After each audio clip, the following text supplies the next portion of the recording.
Naiz irratian, bigarren kafea.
Arratsaldeon guztioi eta arratsaldeon zuri Goiuri. Ui, Goiuri. Zer? Arratsaldeon. Arratsaldeon. Eta bereziki arratsaldeon, Mai. Hori da, arratsaldeon eta ongi etorri bigarren kafearen 4. denboraldira. Arratsaldeon bai. Josegook berriro hemen izateko. Ara, triste lanera bueltatzen zarelako, Mai. Ke ba, oso posi nau. Baina denboraldi berrirako erabaki bat hartu dut, eta eske pena ematen dit. Zer erabaki duzu da?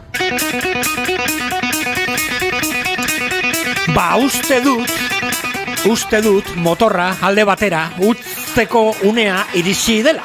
Rosetiren motorra? Bueno, tira, ulergarria da, gasolinaren prezioa ikusita.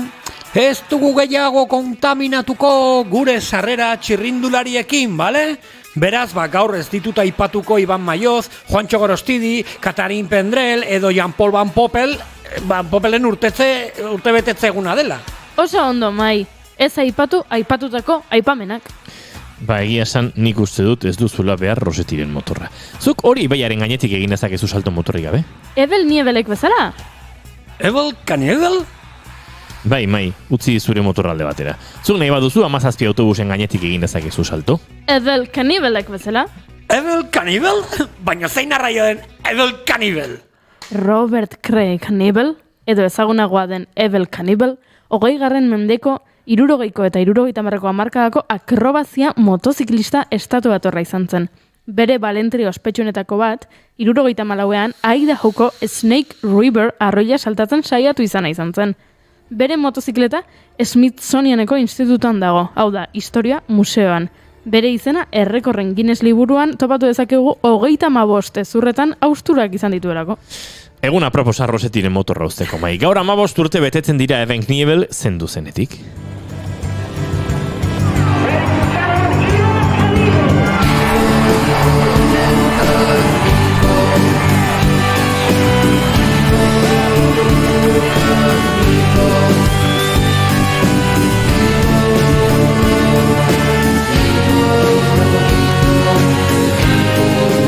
Bueno, baina ez gara hasiko nire lehenengo saioa derrapatzen, ezta? Utzi kanibelak alde batera, kanibalak, motorra bezala alde batera utzi mesedez.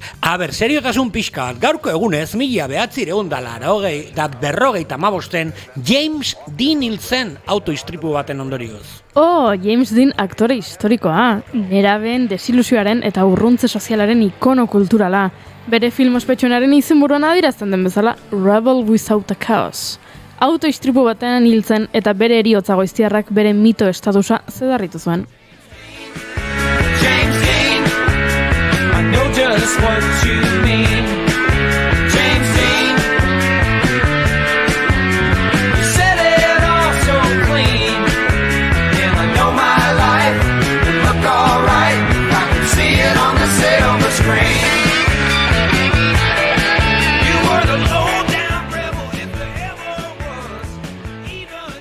gezurrautxiak, istripuak. Ez aldu gomore pixka bat ostira landoazteko. Bai, noski. Kike Amonarrizan urte muga da gaur. Benetan? Benetan. Jo, Kike Amonarriz bai mundiala. Ikasi minez noa buruz bera. Aventura bat da euskara bera. Oa mundura dator kolosaldera. Kike Amonarriz handia, soziolinguista, humorista, telebista orkeslea, bideoklipetako protagonista, euskaltzalen topaguneko lehendakari, eta gainera gaur berarekin egin dut topo. Zorionak, Kike! Zorionak Kike diote txatean baita ere. Eta humorearekin jarraituz, orain dela 2 urte, Kino komikagile argentinarra hiltzen. Joaquin Salvador Lavado Kino, Mafaldaren sortzaile. Oh, Mafalda, Manolito, Susanita, Felipe, Miguelito, Guille... Mafalda hace lurrikara. Egunen, zaurile horrez gozatzen, ikasiak, garenak, utzitako txazer ospa daukagunak, batuak, durrikaretan errazten dugunak. Baldakizue gaurko egunez, 1985 urte ederra dago gainera, Charles Richter geofisikaria hiltzela. Lurraren egiturari eta uhin sismikoei buruzko lan ugari egin zituen. Lurrikaren indarra kalkulatzeko metodo bat asmatu zuen eta 1935ean bere izeneko eskala sortu zuen. Richter eskala. Lurrikara baten handitasunaren eskala logaritmikoa zenbaki balio batez adierazten duena. Euskal sismologian guk ere badugu gure Mafalda partikularra, Arantza Ugalde Bizkaitar sismologoa, Institut Geologik de Katalunian, Euskaraz Kataluniako Geologia Institutua erakunden lan egiten duena, eta bere urtebetetza da gaur. Zorionak, Arantza? Ura ustekabia! Dardarka utzi nauzue, baina 9 gradu eskala Richterren. Hori ez da ezer. Rien de rien. Non, rien de rien. Non, je ne regrette rien. Ni le bien qu'on m'a fait, ni le mal, tout ça m'est bien égal. Non. Lotura ona Inigo, Edipiafen azalean sartu zen aktore puska baten urteak dira ere gaur. Marion Cotillard. Marion Cotillardek 2008an La Vie en Rose filmean antzesteagatik emakumezko aktore onanaren Oscar sari irabazi zuen, eta 2008 Donostia saria. Kontu bat, giandagien esan dudanean ez neuen Marion Cotillardi buruz izketan. Ez? Deborah Kerry buruz baizik.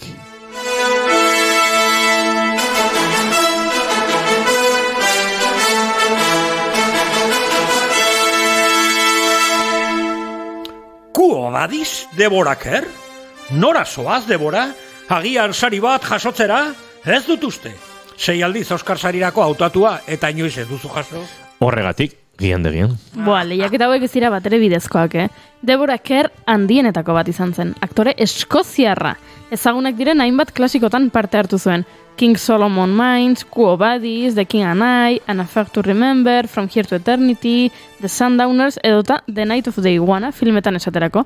60ko hamarkadan ordea antzerkian murgildu zen. Antzerkia diozu. Bai. Arratsalde honetan ere hitz eingo dugu antzerki erreferente bati buruz, Ignacio Begiristain. Felix Irazustabarrena eta Maialen Oiartzabal gurekin izango dira bere figura hobeto ezagutzeko. Eta Josu Iztueta dagoeneko gurean dago, eta uste dut Norvegiara joango garela, baina agian beste toki batzutara, ez dakigu inoiz Josurekin zer egin behar dugun.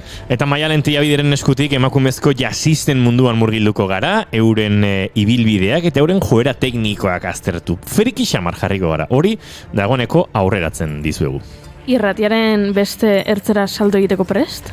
Bautzi alde batera zure motorra. Uinen lurrikara sentitzeko prest? Bai, txarun pixka bat eta ez kezkatu rien de rien. Entzule, Quo Vadis? Irratia entzutera akaso? Barratsaldean guztio, iraiak 30 ditu gaur eta ostirala da. Ongi etorri, bigarren kafera.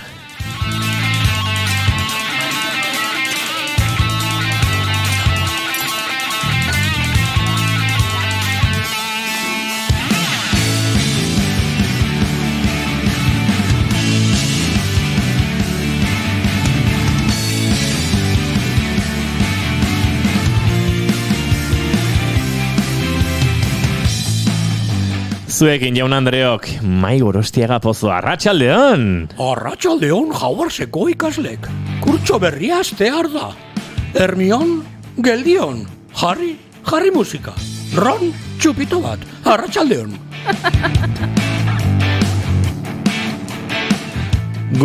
Bakizu goreti ditu behar nizula ja. Inigo! Goi Juri ezei zarandi, arratsaldeon! Arratsaldeon deno inigori izan ezik. Izketan ari zaizuena, Jose Inazio Asensio Elurbide. Jose Inazio. Gaur bigarren kafeak 451 garrena du. Irratian erabiltzen den mikrofono mitiko horren moduran. Gaur iraiako 30, arratsaldeak 4:17 minutu. Eta gu hemen dagoeneko 4 garazuekin urrango 2 orduak igarotzeko. Ongietorri ba, bigarren kafera.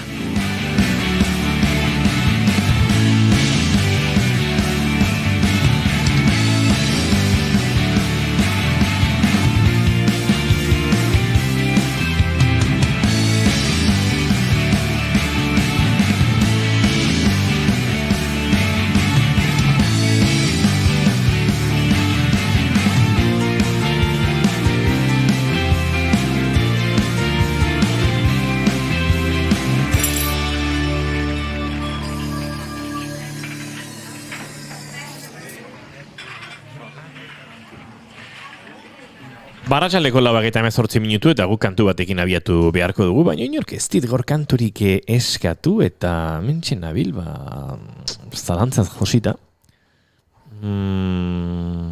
Baduzu zerbait buruan? Bai, nik nahi dut Beyoncé. Udaran disko berria eta zuen eta ez dugu entzun. Ai, ama, Beyoncé nahi du, euskal Beyoncéak. Beyoncé jarriko Entzungo dugu. Ez dakit eskabesti berri pila badaude. I'm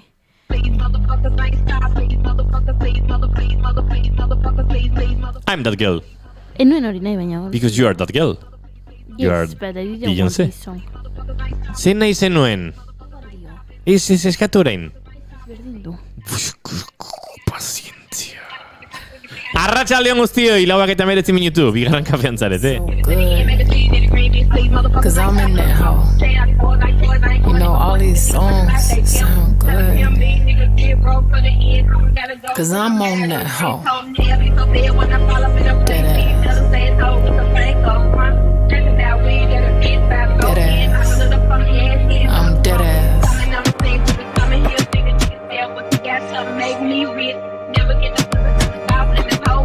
Mai Gorostiaga Pozo, zure maite dut azin da, ze denbora aukidezu pentsatzeko. Bai, denbora, 2 eta piko, eta justo horri buruz di joan nire maite duta. Maite dutak, bakizu zergatik, eske 2 hilabete terdi hauetan, udan, hainbeste momentuetan, esan dut nire buruari maite dut. Irratean izango banint, hau aipatiko nun. Hau gertatu zait, eta hau ze ona aipatzeko bigarren kafean. Eta sensazio hori de maite duta permanente zure buruan, disfrutatu dut igual gehiago udan, hainbeste gauza gertatu zaizkidan, eta hainbeste gauza gorde ditu dalako nire maite dutean. Gaur, ez deko baratzen ez da bat, baina sensazio polita izan da, uda osoan egotia, maite dut ze hori presenten, disfrutatzeko oraina. Beraz, maite ditut, maite dutak. Dago metaversoa, non nanosegundo bat nahikoa den gauza askotarako, eta gero dago meta maite duta. Meta dutak. Maite bersoa? Maite bersoa. Jo, metaversoarekin txantxe egin behar baldin baduzu, ez da hobea metaverso eta maite berso? Ni apuntatzen ez maite bertxora. Venga, vale. Gordena gaizki egiten duen. Agur, mentalak etxera. Zein da zure maite duta, Juri? Maite duta esan aurretik gauza adarkitu behar dut. Txatean idatzi dute, kafea utzi eta ardoa edaten ari naizela. Eta ez, ura da. Ura, bai, ardo kopa batean, baina ura da, Ez ezatela pentsatu entzulek, ardoa edaten ari naizela lan orduetan. Eta Goiurik ez du behin kafea hartu, beraz kafea utzi duenik, ez dut uste esan daitekenik. Egia da. Hori argituta, orain maite duta esateko presnago, entzun nahi duzue. Noski. Nik maite ditut espaloietan agertzen diren loreak. Batzutan, espaloietako zirrikituetan landaretxoak agertzen dira. Eta landaretxe horiek, maite ditut, pila bat oso politia iruditzen zaidalako, oinez joan, eta horixe, berez hain grisa eta hain itxusia den nun baitetik, landareak agertzea. Oso politia iruditzen zait. Fijatu zarete, noiz bait? Bai, eske justo gaur ikusi eta publikazio bat horri buruz, bidaliko izut. Perfecto, eskerrik asko bai. Ui, ze sinkronizauta zabeten. Telemaitia.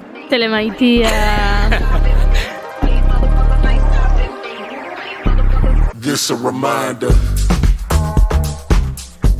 Bueno, Beyoncérekin abiatu dugu gorko saioa, goiurik ala nahi zuen, baina... Abestia batzait gustatzen, Bigarren hau ere, ez dakit banik... Ez, kafit nahi nuen nik. Kafi nahi nuenik. Ez esango dizuet entzule, gaur bigarren kafean ez dugu osorik eta sanorik amaituko.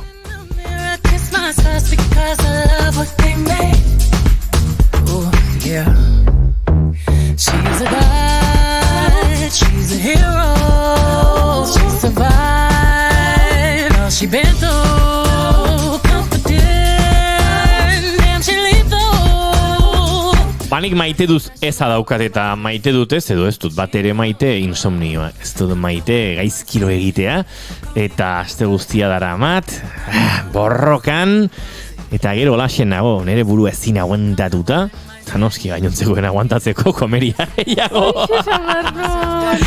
Baina honik ere badu, goizeko lautoreitan esnatzen naiz, eta ordenagailu hartuta lanean jartzen naiz, eta behintzat horre egiteke dauden gauzen zerrenda hori jaisteak antxitate pixka bat kenduko dit, eta antxitatea juten den nenean ere akaso lo egiten hasiko naiz, ze bestela droga gogorrari helduko diot, edo ez da egite.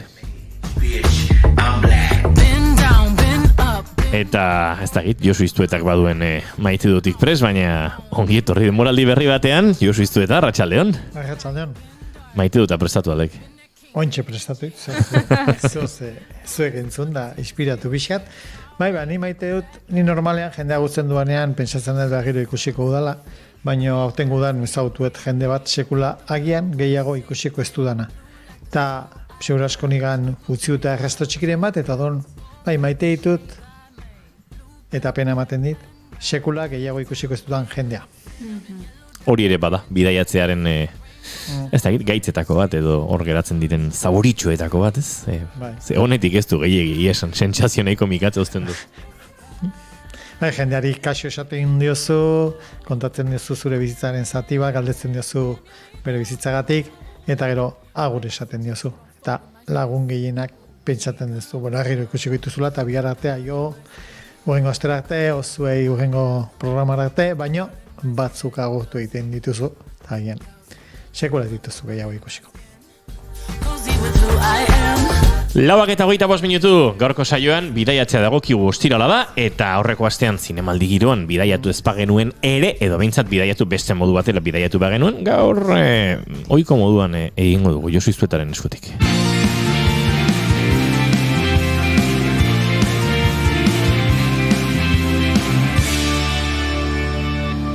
Emaiozu bigarren aukera bat egunari.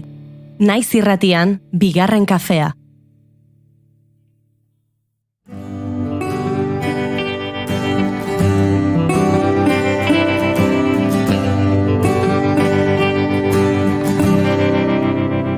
Aventura.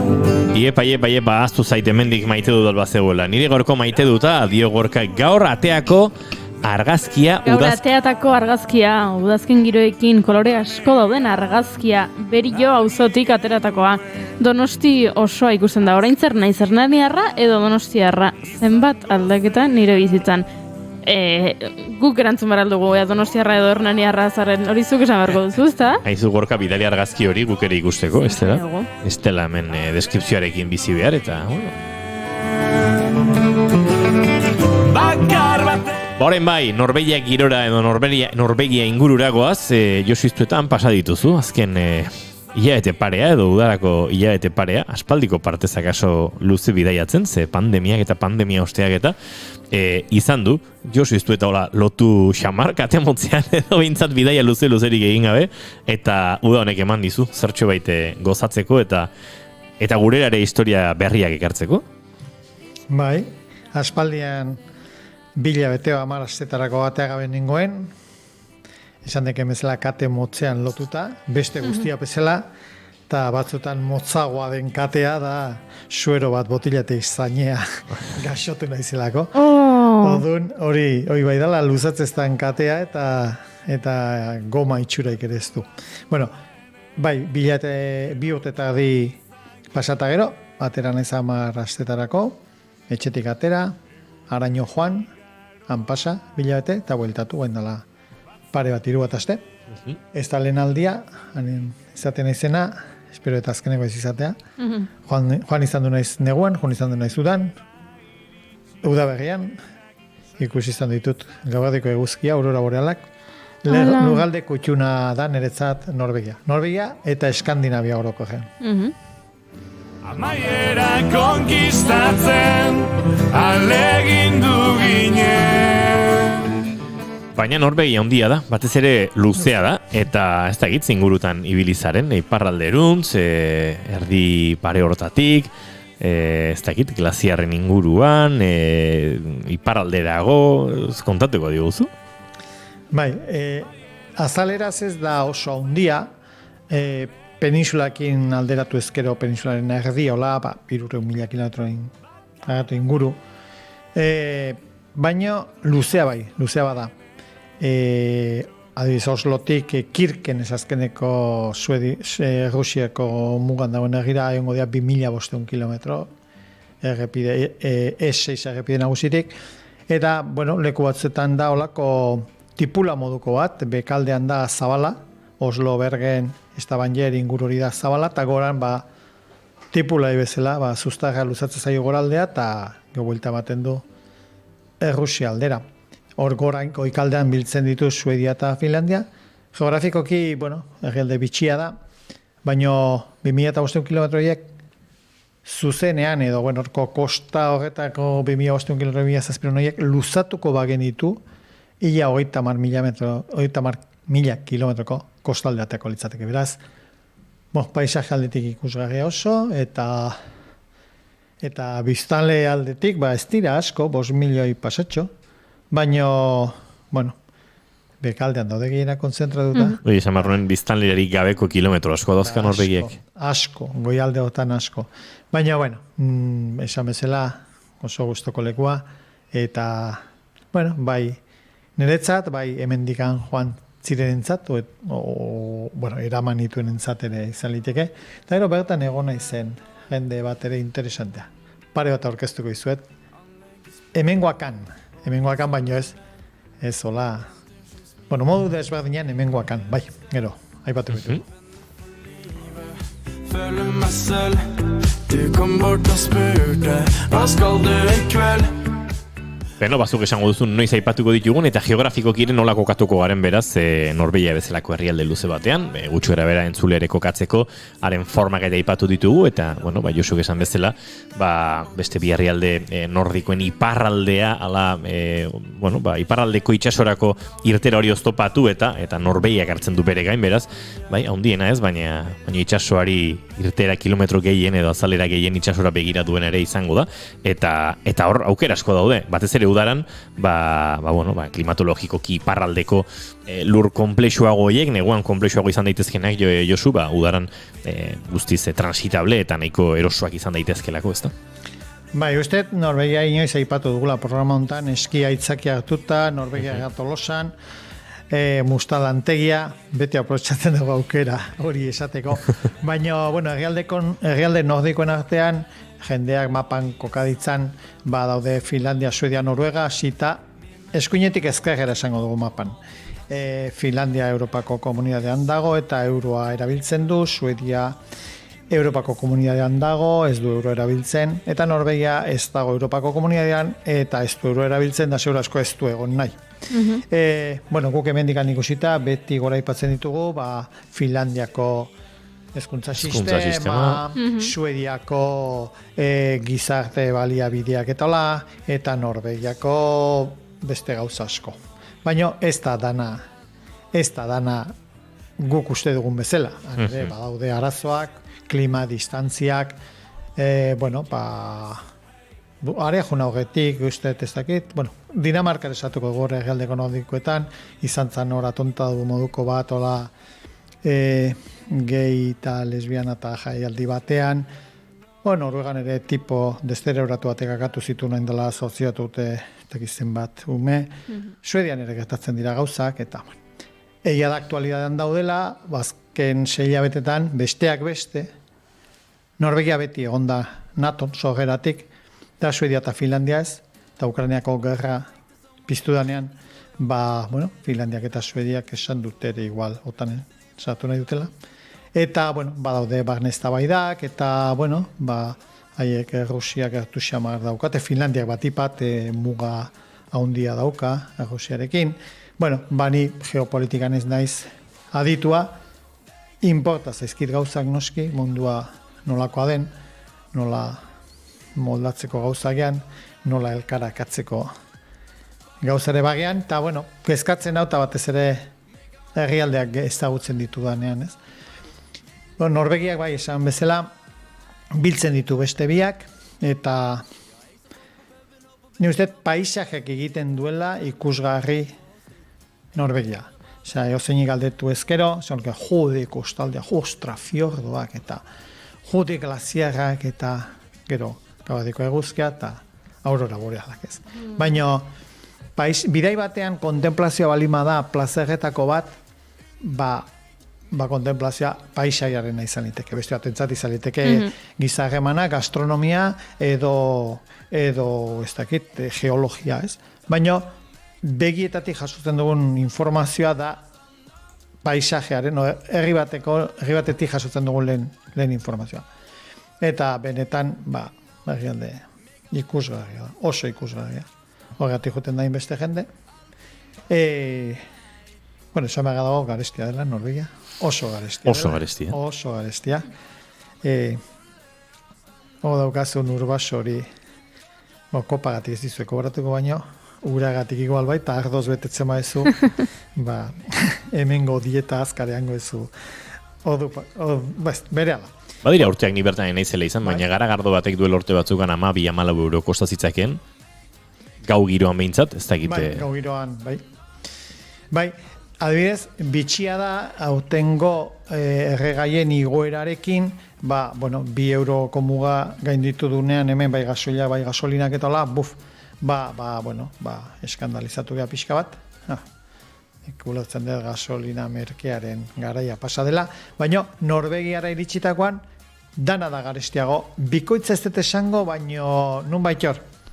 Baina, justu gasoilako gasolinak edo, balio du 2,1. Odun, danak doblea balio badu, eta gasoilak emengo prezioa, bertako entzat gasolina merkesa da. Beak produktorea dira, gasa eta petrolea asko dute, baina, orain arte ez dute hori merke izan, impuesto handiak ordaintzen direlakoan. Area jundakoan, azkenean, guzti izortzi jutegea furgonetan, eta gasoila da, viaje baten zatirik, ez haundien abintzat, 8 artean zatituta, depositoa betetzen maezu, nahiz eta 100 euro kosta, norbera, familia batek, patrika bakarretik betetzen denean gasoila, horren mine emango du, niri ere ematen dit, baina horrek ematen dit, bidea batetik bestera ibiltzeko. Herrialde garestia bai, beti bezala herrialde garestietan merke ibiltzeko modua dago, preste egon behar da, konfogari uko egiteko, zerbeza batzu uko egiteko ere bai, claro, hori ezin dezu doblean da jun, ez? Han gero ez dezulako edango.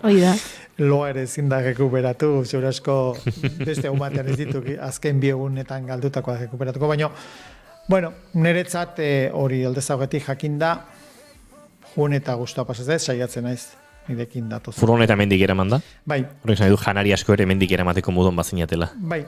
Ez hola arrozak eta espagetiak eta hori ez da garestia, igual urdai azpikoa gaztak eta holako batzuk. Barazkiak bai dira garesti xamarragan, ez da? Bai, herrialde gehiago ezagutuko dituzue, frutak eta hemen kiloka saltzen ditugutan, aleka saltzen dira. Kiloak badauka prezio, baina kontuak egite dituzunean aleka, kiwi batek euro bat, eta mandarina batek, osagar batek edola. Piper berde batek ia euro eta horrelako kontuak topatzen dira. Bai, piperrak ez dakit, baina, gero, norbera juten da, prezio merkea dauden lekura, eta esnekiak eta jogurrak eta garestiak garestiak.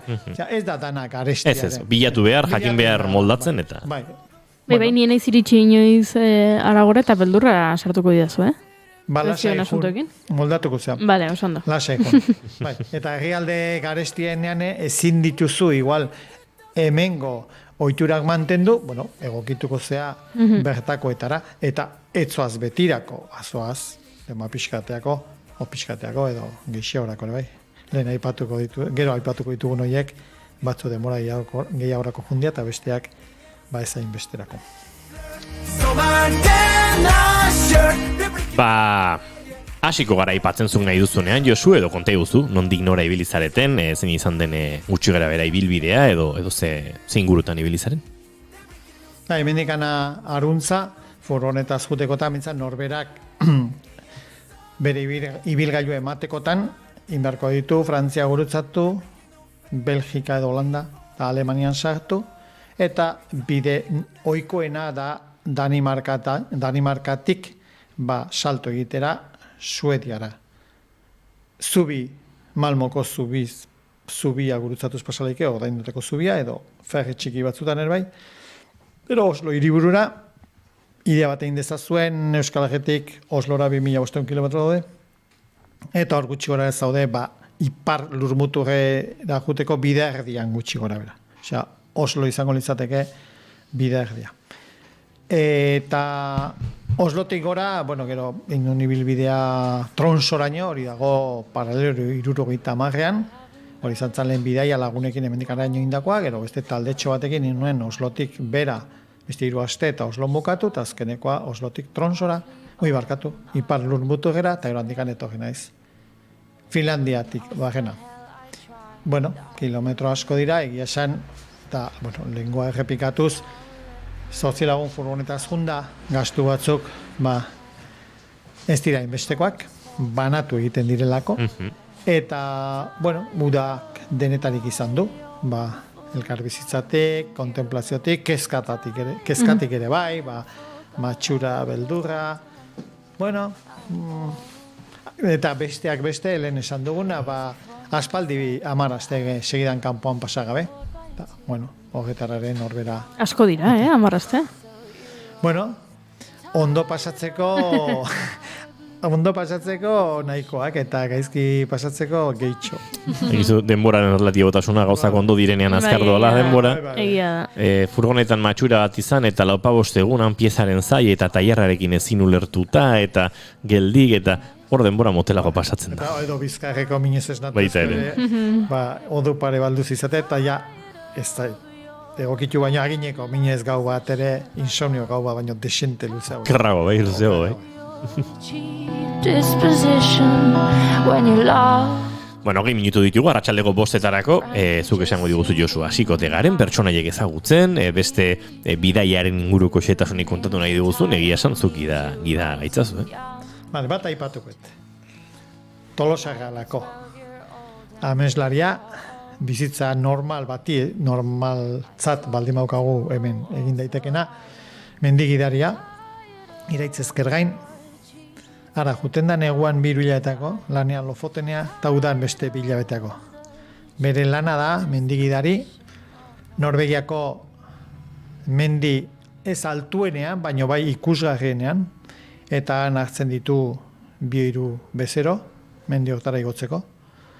Sokaz igo behar da nahi ez, zailtasun desenteko mendia da, eta bere bizitza, bere ogibidea da hori, baina bere bizitza lotzen du beste 2 lagunen sokara, edo beste 2 lagunek lotzen dute iraitzen gerrira soka, eta hori da bere lana.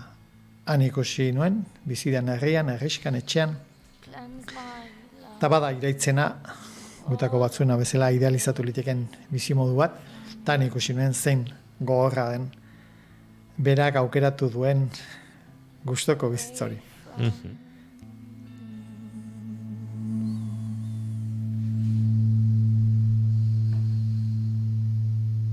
Bueltan ere emango dio bizitza horrek, baina... Bai, mendian gidatzea lan polita da, aukeratua baldima da, eguraldian baitan baldima dago, eta igotzezaren bakoitzeko kobratzen baduzu, hau da, eguraldi hona egiten duenean, lana egin dezakezu, eta odun kobratzen duzu, eta bestetan ez, suerte, txarra izan da, egun gutxitan lan egin du. Hala ere, izaldi bat emateko animatu Tolosan, eta gauza harrigarriak kontatu zizkigun bertan, eta hori da, lanik ez baduzu egiten ez duzu kobratzen, herrialdeak garestia da oso, eta odun bere buruari jartzen dio neurri bezala, ez badu lanik egiten, gutxixio janda bizi behar dula, gutxixio esaten dut, ez gozea pasatzen jo, baina bai gutxio janda, baina biharamunean, handikan bi unetara lana baldima dauka, ezin da 14 orduako mendira joan ahulduta, beraz, ordun jan egiten du bezperan, urrengo lan egunean, fisikoki errenditzeko. Eta modurik egokiena, gorputzaren energiak orekatzeko, Tipo oso horra da, baina gogotasun fisiko hori deitu behar diozu, beste psikologikoa, emozionala edo. Ez baditakizu gaur ez duzu lanik egin, eta esate dizute, eta etzi bai, eta asteaten ere bai. Baina eguraldian baita malima zaude, ez dakizu rengo lan eguna edo rengo kobratzeko una noiz izango da. Ikasgai bat izan da niretzat, behar nire bizimoduakin flipatzen du, ni berarekin flipatu dut, banekin hiltzen zen, baina ezagutu dut fisikoki lekua bera, nolako da. Eta mendio eta igo den, gehien igotako persona da, 160 aldiz igo da azken 10 urtetan, Norvegiarentzat ez da ohikoa, kanpoko bat etorria eta gure mendi nazionalean da 160 aldiz. Gure mendi nazionalera, beak esaten dut eza, igo da 160 aldiz, eta, kriston bizimodua iruditu zait, beak aukeratutako.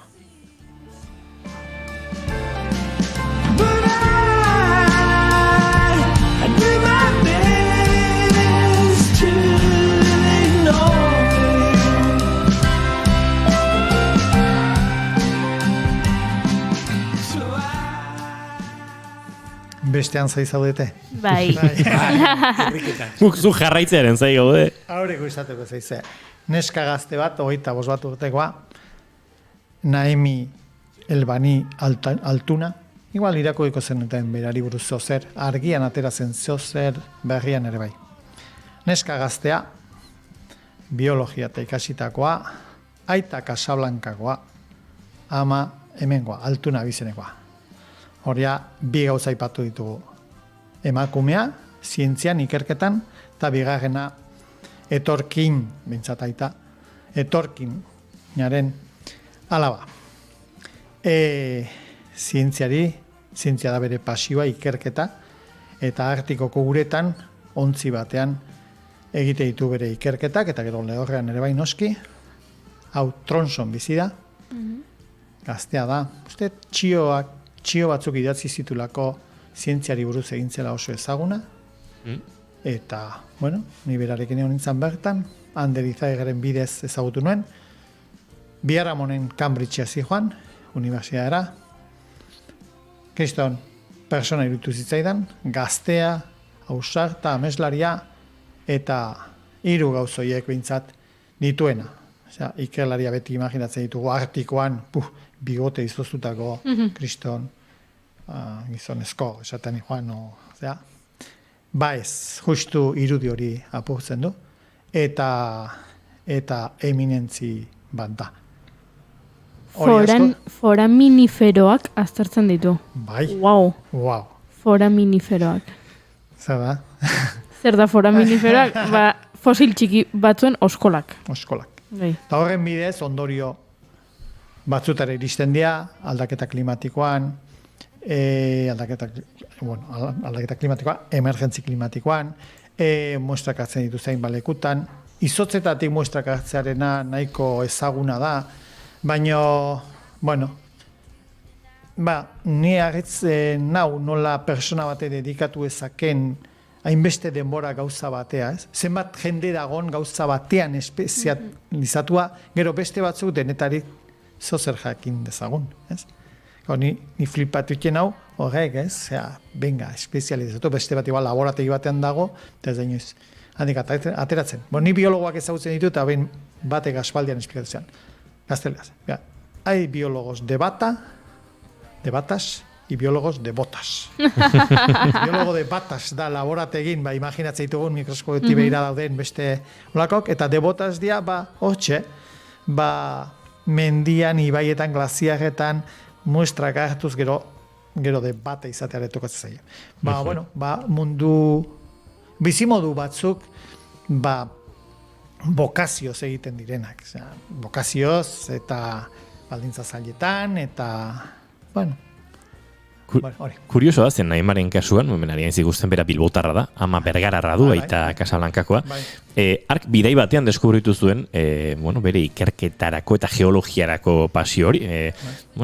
Autobusez, eta kanpinez kanpin, eta ama eta izparekin joan ziren, eta fiordoak eta bestelakoak ikusten. Eta bada beste datu bat, aipatu duzu ikerlari imaginatzen dugula, adinean ondutako gizon bibote duna. Ark arako bidea egin zuenean beste emakume baten bideari jarraitiki, Frederik Inauden gana jo zuen, emakumear dagoeneko artikoko lagin batzuekin ari zen lanean, eta arekin egin zuen bat. Beraz, salbuespena ere, ez da gainera, Naima Elbani altuna bera. Beraz, egia esan, historio interesgarria ekarri du Josuk, eta Naimak euskeraz egingo du noski, Josu? Oso ondo, gu hemengo Lauro baino, hobeto edo bezain ondo. Bai. Eta beha saiatzen da, hori adierazten, ez? Beak aitortu izan du, nire bigarren abizena altuna espalitz, nire bi abizen arabiarekin, ez nun izango dudan oi hartzuna. Naiz eta egiten ari naizena egiten aritu. Eta hori baliteke. Ez banintza altuna nire realitatea guztiz desberdina izango zen, berak esandako esaldia. Hori argian egindako elkarrizketa esan. Elkarrizketa bat badugu berarekin egiteko. Bigarren kafe hartuko dugu Naimarekin.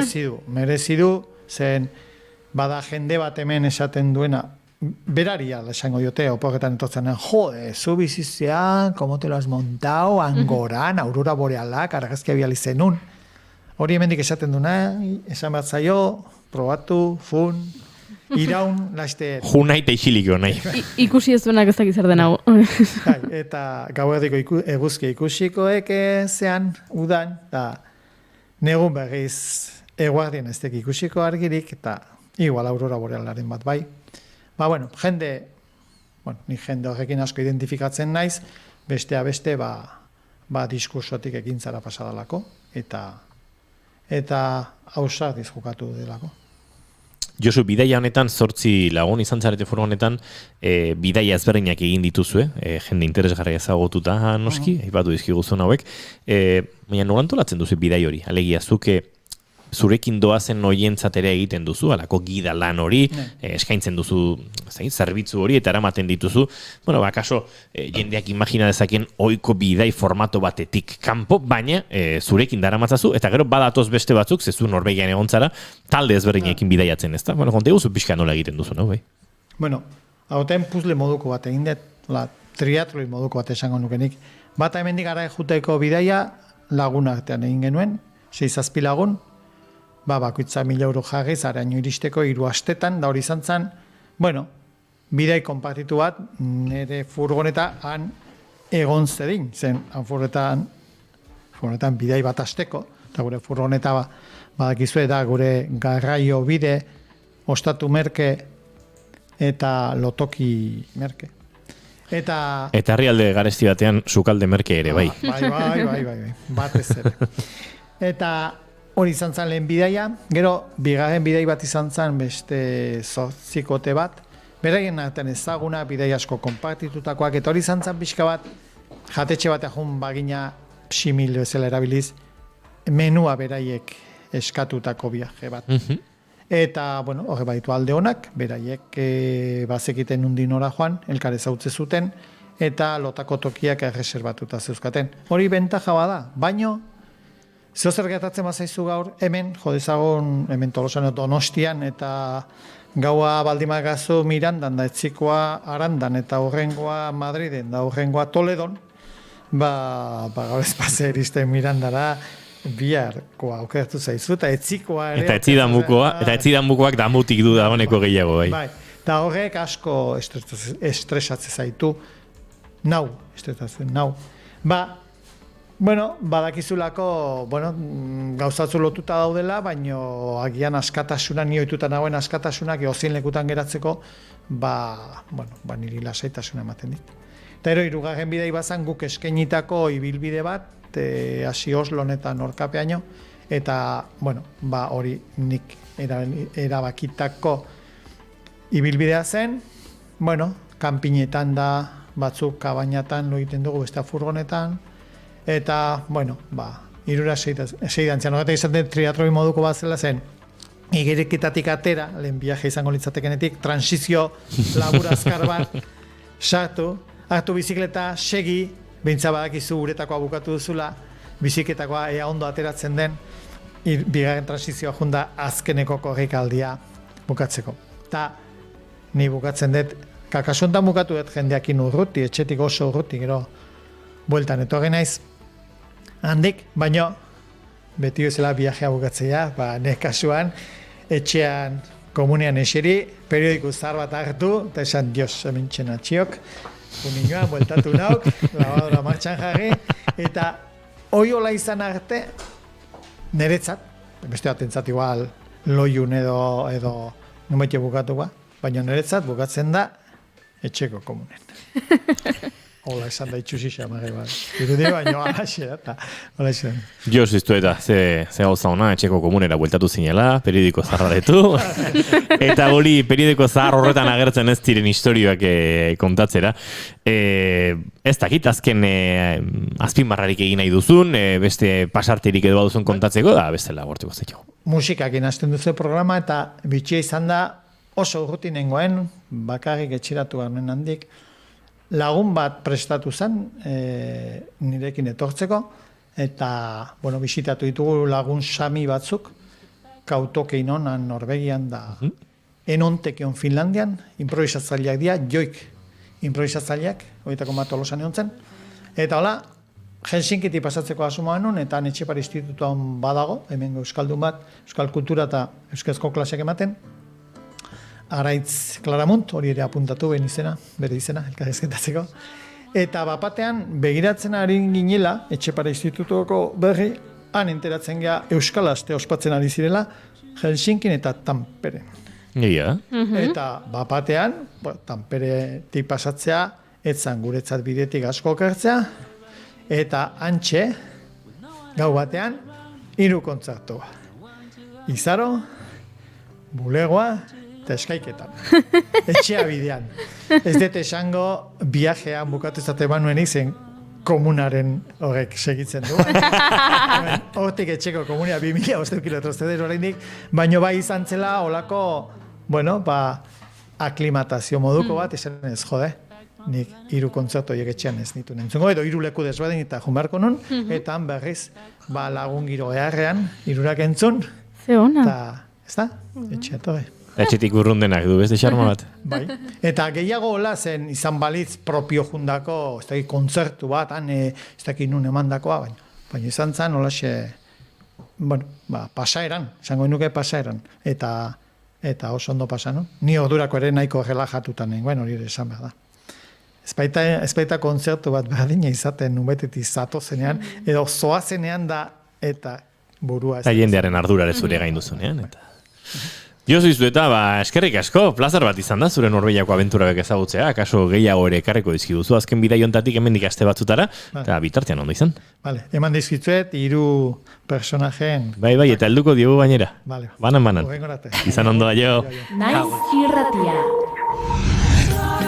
5 urte atzera egin eta Elkanok idatutako Victoria ontzia Getarian lehorreratu zeneko eguna ospatuko da Getarian ez ezik, Euskal Autonomia Erkidego osoan ospatuko da gainera, Jaurlaritzak jaiegun ofizialeko estatusa eman baitio egunari. Egun berezia izango da Getarian, nola aurkitzen diren ezagutzeko gurekin dugu Aritz Alberdi alkatea, egun hon Aritz.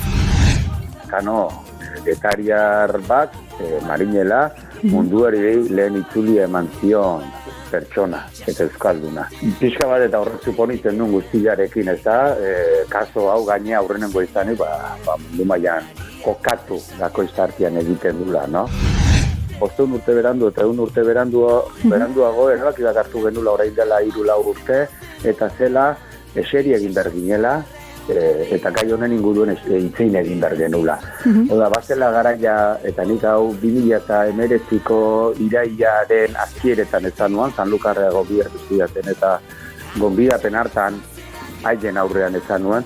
Hau da, guk gure historia idatzi nahi degula, idatzeko garaia iritsi dela, eta guk esaten genuen, betaian aukerak zeudela, indarrak zeudela, baldintzak ematen zirela, gure historia guk kontatzeko.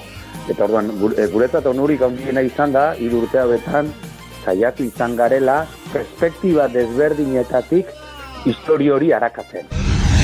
Elkanoren figurak ordea edo egitea lortu zuenak eragiten ditu, nahikoa kontrobertsia oraintxe bertan Getariako alkateak esan digunez, bere figura eta garaia aztertu dutenen artean dago Ekai Txapartegi, EHUko filosofia irakaslea. Magallanes hil ondoren eta Barbosa hil ondoren eta Carballo hil ondoren, no? hiru kapitain portugesen ondoren jarri zuten Txopakoek Elkano kapitain, eta orduan Elkano orduan hasi izan idazten. Galdetu ziotenien aurretik zergatik etzune zer idatzi, izan zuen Magallanesi bildurra ziolako. Orduan, bera idazten hasi izan eta badakigu zerbait idatzi zula. Bidaiaren bigarrengo partetik edo, Moluketatik Sevillara tarte hori Elkanok idatzi zuen. Bere idatzia galdu eginda, Magallanesen idatzia galdu eginda, hor badaude jatorrizko liburu batzuk galdu egin dianak. Eta orduan, jendeak ez zeukan esperantzari liburu horiek aurkitzeko, edo liburu horiek aurkitu bitartean ezin zan ezer esan. Pila badago ikertzeko, adibidez Espainia, Elkano imperial Espainiatik esaten nahi zaizkigun horretan, ez da ulertzen Elkanoren senide guztiak matxinatuta egotean 1920an bertan. Eta Getariako alkatea egotea condenado a muerte y al descuartizamiento por rebelde y desobediente al rey.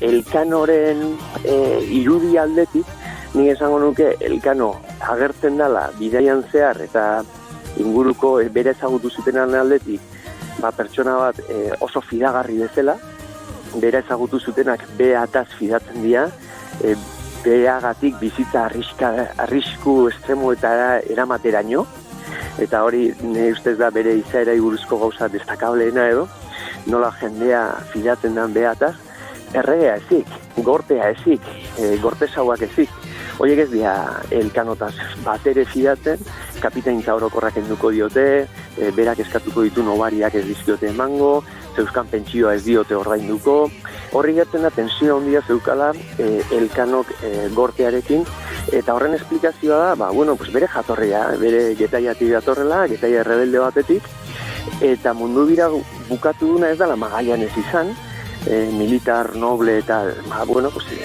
beraien logikan zegokiona, baizik eta Getariako marinel bat, ideia humanista eta kritikoak zeuzkana.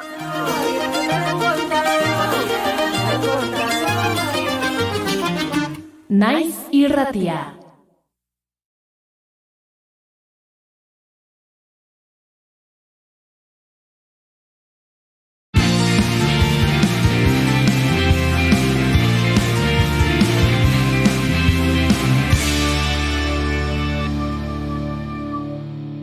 Bigarrenak ez direlako beti okerragoak. Bigarren kafea. Eta mentxe gara, arratsaldeko 5 oraintxe, eta egunero bezala, azken orduaren egin behar du salto, Naiz irratiaren erredakziora, bertan dugu Egoi Berategi lankidea, Egoi. Arratsaldeon, segundu bat, Egoi, barkatu diazu. Arratsaldeon, Egoi, hortxe, orain bai, zurekin harremanetan gara. Eta ikiu entzuten, Egoi? Hazen misterio. Egiten, konpontu. Horren entzuten oso bai ez da? Horrein bai, estudio berriak eta indik ere, pixkat kostatzen ari zegula martxartzea. Arratsaldeko 5 Naiz irratian zaudete.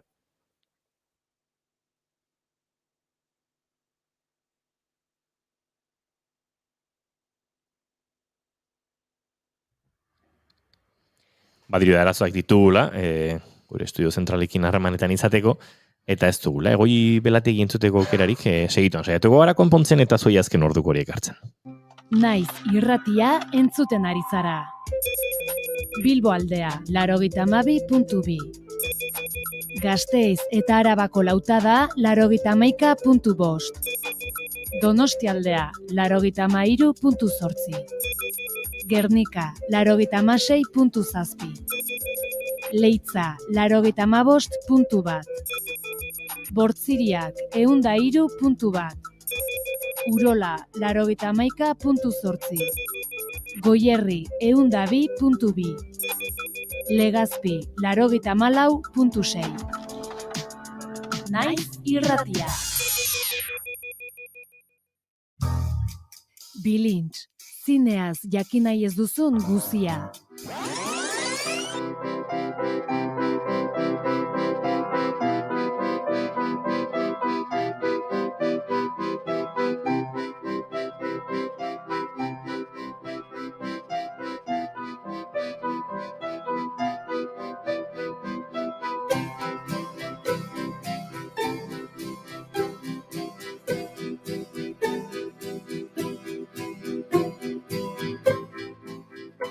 Nik hartu diot, Wes Andersonen pixkat kosmo sortako nolabaiteko zea bat, zantzu bat. Bueno, pelikula indie gehiengoek daukaten zantzu hori igual, ez da? Osan entzat, Juno bat edo... Indie filmeak edo film xaloak edo naif indie hauek badutela zerbait amankomunean. Bueno, ez dakit batzuk dira personaje karakterizatuagoak, beste batzuk ez, baino bai... ez dakit, asko aldentzen da. Arratsaleko 5:03 minutu ez dugu bat egiterik eta aurrera egingo dugu. Arratsaleko 6etan informazio guztia izango duzue, Arian, bigarren kafearen ostean, hemen Naiz irratian. Baina esan da bezala, aurrera goaz.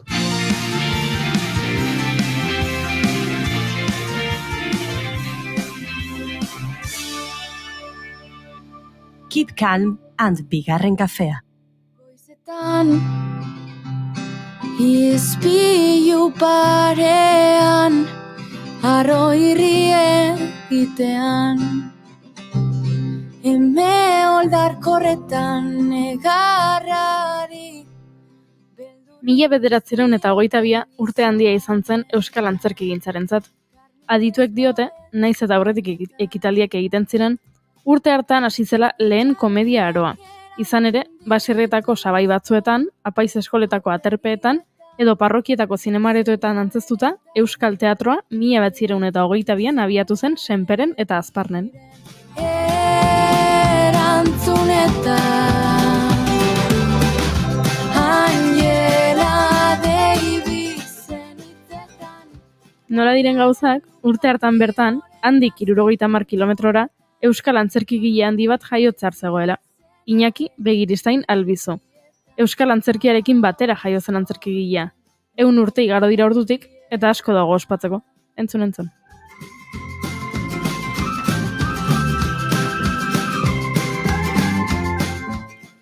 20 antzerkilan inguru idatzi zituen, Agora, Toribio Altzaga eta denok sariak eskuratuz. Ezagunenak, Bizia bizitru, Batazu eta besteani, Bakartasun bila eta Kiratxa Dario dira. Antzerkigile izatez gain, antzerki talde zenbaitan suspertzaile eta horietan antzezlari ere ibili zen. Bestalde, txistugile ere bazen eta azken 10 urteak txistuak egiten pasa zituen. Ziegi diren beldurretan. 100 urte pasa diren honetan, omenaldi gisa, abenduaren 2an taularatuko du Intxurra antzerki taldeak Begiristainek idatzia den Batazu eta besteani antzezlana. Eta horretaz aritzeko, hona gonbidatu ditugu Felix Irazustabarrena eta Maialen Oiartzabal. Arratsaldeon. Arratsaldeon. Zer moduz? Ondo. Ondo. Bai. Urduri pixkat, baina ondo. Ze jartzen zaitu urduriago? Gaurko elkarrizketak edo abenduaren 2ko emanaldiak? Bueno, elkarrizketak igual. Izaten dira, plaza gizon eta plaza emakume direnak, eta gero ona iritsi eta irratiaren uinek kokiltzen dituztenak, bai. Askotan gertatzea bai, batez ere holtzan oso guzo, ez dakit komodo sentitzen gareno, baina gero hemen ez dakit irratiak ze presio ematen digu. Arratsaldeon, Felix eta Maialen, eskerrik asko gonbidapen hartzeagatik. Hasteko igual, pixka kokatzeko, zein zan tipo hori? Ignacio Begiristain Albizu, Altzon jaiota, zein zan? Bai, bueno, nik ezagutu nuen, nik gaztetxo nitzela ja, gure familiekin harreman ere bazuen, da, nik uste zala, herrigintzako, ez dakit, aktivista bat, ez, garaiaitan ere, bueno, justu 60ko hamarkada hortan edo, beak horren eguk zituen, ja gaztearoa, helduta, ezkondu berri zala, berpizte bat egon zan, hortxe 60ko hamarkada hortan, zitzen ikastolak sortzen, eta gure herria txikia da, legiak 1700 biztanle ditu guain, da orduan pentsatzen dut inguru hortan ebiliko zela, eta hasi ziren, taldetxo batzuk eta sortzen, abes batza, dantza taldea, txistulari taldea, solfeo ematen hasi ziren, eta hor tartean gehienetan zeon Inaxio Begiristain. Eta beha, irakurringo zuen, idatzire zerbait bai, eta nik uste beak dio, orduan apaiz zegoen Martin Iturbe behar idazlea zan batek, animauta, zizala, ipuiak idazten, eta gero antzerkiak idazten batez ere. Eta antzerkiak nik uste liuratu zuela, eta orduan, bere ezea izan zen, batez ere, eta lehen aipatutako beste arlo guzti horietan ere parte hartu bazuen ere, antzerkia bultzatzea. Eta orduan, idazte zituen antzerkik, eta gero, batez ere nahizun horiek ikusi holtzan. Nik uste, batez ere antzerki idazle gehien nahi bezala, beak ikustea zen. Hortako, bultzatze zituen taldeak, berak antzeste zuen, zuzentze zuen, denetik. Eta zuentzako, urte borobia, Intxurre elkarteak 50 urte betetzen ditu ere. Pentsatzen dut, Inaxio horregon zen, hasieratik. 100 urte horrena betetzen bera 50 urte zituen, Intxurre elkarteak sortu zanean. Bai, Intxurre elkartea gaina, bera, nik uste, pixka berandu xo inguratuko zen elkartera, ze han gazte xamarri biltze ginen batzuk, harrapatu gintun, eta esan zuen, talde bat sortu behar dugu antzerkia egiteko, eta orduan, Intxurre antzerki taldea sortu zen orduan, laro gehi, nik uste, 76 o 18, ez dakit, horri inguru hortan, eta, ez dakit, jendea bultazun horta, eta gero, Intxurren egiten dituen antzerkia, ensaioak, bera egin genuen, egin zan Gogorezko bazkide, Intxurre elkartean, eta gero jarraitu genuen Intxurre taldea bertan egitzen bai. Intxurre 50 urte egiten ditu, eta horren ospakizunetan ere erika, ari da herria, eta tartean topatu da beste ere, orduan biak batera bat egin ditugu. Nik aitortu behar de trampa txiki bat entzulei, tokatu zait, ez dakit loteria horten, eta gonbidatu didate zuzentzeko Inaxio Begiristain obra bat, eta eta besteani, guain dela astebete, ospatu genuen prentxaurreko bat, edo bere urten egunean, iraiak 14, eta ni jakina, maialen edo beste, badakit belaunaldi batetzako oso garrantzitsua eta ezaguna gertuko harremana zegolako, Inaxiorekin.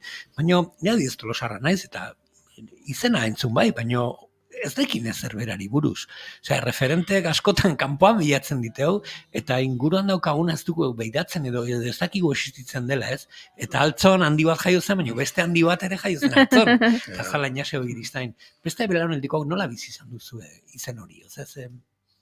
Ni etxetik aitzera neuken bere lanan berri, bai nire atxonan kideko azalako, kinta berdineko zian, eta oso launa handi ziren gaina, orduan atxonak bai kontatu izan zigula bere antzerki taldean berri, eta nire atxonak beak ere antzeslanen baten parte hartu zuen berekin.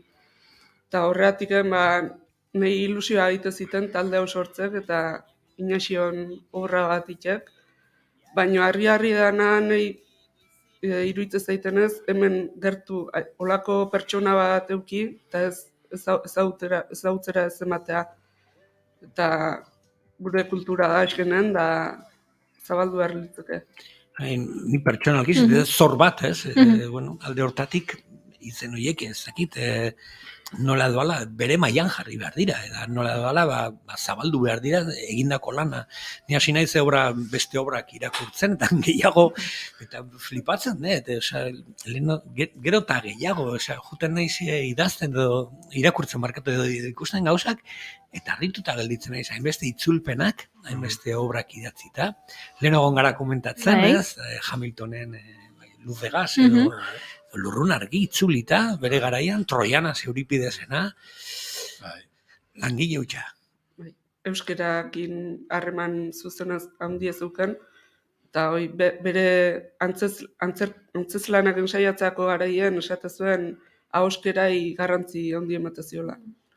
Hor, itzulpenetan beste detaile txiki bat, aldizkari batetan argitaratzen zuten berak itzulitako oesteko novelak. Garai baten, denak ikusi duela izan formato txikitan, Marcial Lafuente Estefania, eta ez dakit olako novelak, eta horiek euskeratu ite zituen, jendeak euskeraz irakurri alizateko. Zer ederra den, maizu gaipatzen zenuen, zuk adibidez izena entzunda zenuera, baina ez zenuela bere figura ezagutzen, nik aitortzu behar dut ez nekiela ez da. Oso ederra iruditzen zait, urrengo belaunaldiei eta gaztetxoenei edo ezain gaztei erakusteko nortzen, berak idatzitako antzerkia erabiltzea, bere hitzekin ezagutaraztea bera mai eta antzezle igaletuko diogu, baina maizu ere sartuta zaude bera zuri ere zuke erantzuteko moduan. Antzerkia, abenduaren 2an egingo duzuena, moldatu egin duzue? Zerbait, hizkuntza zerbait? Saiotuko gara mantentzen jatorrizko, Felixek hobeto esplikatuko du, nietzate bai opari bat da, bera paper berdina egingo du, hainbeste urte eta gero, 83 urten egin zan Azpeitiko topaketetan, sariduna, eta Felixe protagonista zen, eta aurten paper berdinarekin. Eta nire ustez berak hobeto erantzongo du, respetatzen dugun, edo aldaketa dauden. Respetatzen da, nik uste batez ere testua respetatzen dela, eta gero behar bada horren antzezpenaren ez dakit mugimendua, eta hori maik esango du, bakoitzak bere ukitu ematen diolako, eta hor aldatzen da, baina obra beha da, obraren balorea, obraren bera da, behar bada, eta beste urte pasata gero, nik uste irudia ere argazkia diferentea behar dula, eta maik esango du, eta baina pixka bat, hori da, baina obra bera da, eta testua ez dugu aldatu, ez bada hitzen bat beste guain pixka bat aldatzen dela, baina ez. Askotan horrelako testuen aurren enfrentatzen zarenean, lehenengo galdera da, eguneratzen dugu, edo mantentzen dugu jat. Eta nire ustez, desente mantentzen ari gara, nahiz eta gauza batzuk egun ez dira idatziko horrela, garaiak aldatu dira, eta gizarte aldatu dela, baina baita ere, ez dakit, erabili dezakegu, ispilu bat bezala, ikusteko nola zan, baina dela markada batzuen gizartea, batez ere herri txiki batean, ez? Gainera, justu gukiten dugun antzerkia, egingo dugun antzerkia bat azuta bestean, ez da testo sakonekoa, mardulekoa, die elkarrizketa motxak, da, irri antzerki bat, enredozko komedia harin bat, orduan, ez dauka ez da ere aldatzeko handirik ez. Kuriosa da, neki Berizain Albizuren figuran badago kezka eguneko bat, edo gaurkotasun handia duen bat, eta zan, jendeak aukera hori izan zezan isialdiari, kulturari, antzerkiari, lan literarioi, euskeraz heldu alizateko, eta kuriosoa egin zaitez gaur egun bagabiltza pantaiak euskeraz, euskararen normalizazioan telesaiak eta ikusentzunezkoak euskeraz egotearen ardura hori. Ez dakit, ark hainbeste euskararen normalizazioaren beharretik, edo plazerrutxetik, edo jendearen euskeraz gozatzeko plazerretik egingo zuen. Baina bada, gaur egun egoera honekin alako, alde bat edo ez, eta antzekotasun bat ez. Bai, bada, biak. Nik uste, berak idazten zuela asko, baina idazteak ez zuen bera betetzen. Da, saria pilo bat irabazi zituen, esan dituzua gora saria. Baina arek goltzan ikusi nahi zuen bere antzerkia ez. Batez ere nik uste, euskeraren maitasun horrengatik. Maitasun behar bada, eta goi gerozatuko, baina estremo xamarra, garaia itan gaina, iruroiko hamarkadan, euskara batua sortu zanean, bazien konfliktoak, euskara zeta, hau ezan oso euskerak behar du, eta euskara oso puristan puntu bat ere bazeuken, eta, bueno, beraren motorra, zan euskararen erabilera holtzan da, ez da, hoi zan. Nik uste bere behar bustatzen zuena hori zala. Kaipatuko nuke bai, langile, ez da. Orduk eta orduk. Prentxarrekoan aipatzen zuten, txistuk egiten zituen ere denbora libren, kafe egiten zuen lan, eta hortik atera, eta pentsatzea, eta hasi ziren zulok egiten, txistu sortzeko, eta baita ere idatzi, eta idazteko irakurri, eta zuzendu. Eta bere legadoa hain handia eta hain zabaladan, benetan zor bat daukagu berarekin, eta bai, alegiko kulturetxea bere izena daka, baino askok ez genekin eta ez dakigun orden. Nire launek eta gaztego askok, norbait bazala bai, baino zelan eintzun da bere trajektoria ez du zautzen. Bueno, azken finean, haren irudia gure ganatzeko, eta gaur gu geure deskubritzen ari gen bezala entzule asko hariko dira deskubritzen, euskal zale, antzerkigile eta hainbeste gauza den gizon honen ibilbidea, eta helburu horrekin, azken finean, martxan dituzuen egitasmoak eta egiten ari zareten lana, ez da? Bai, gu antzerki taldea sortu denunen elkartu ginen taldekide batzuk, antzerkia asko gustatzen zaigulako, eta, pertsonaje hau ezagutzera eraman nahi genuen, alegiko Inaxio Beristain, eta holaxe, intxurre elkarten urte hurrena aprobetxatuz, taldea sortu genuen, eta, Felixek, nik, behar bada gaina, nik banuan buruan, idea hoi maik esan du, igor omenaldik onena zerra, bere zerbait erakustea, Eta ni banukan hoi buruan, baina banekin trampan uneon gozan. Zeni saiatu nintzen jendea bilatzen biltzak, eta bate baino behi osatzen, ikite bak nik ingoit. Eta ez da egite, eta bueltan da. Behar bada nik baneukan, egia da, atortu behar dut, puntu hori, ingo nuke, baina, claro, saltza hortan sartu zaitez, beste ikiztau gau, eta pixkat hortik, ez?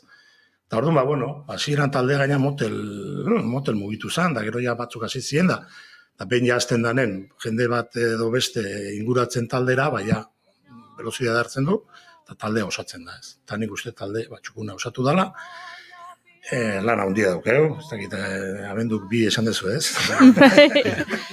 Fetxa jarri deu, eta bain... Ez dakit irik txiko gare, baina prozesua izugarri izaten ari da, ni benetan, jarriko nuke kamaratxo bat, txoko batean, hainbeste talde profesionalak ikusteko, ze gogokin hartzen duten saiok, izena izenean, antxe daude ja.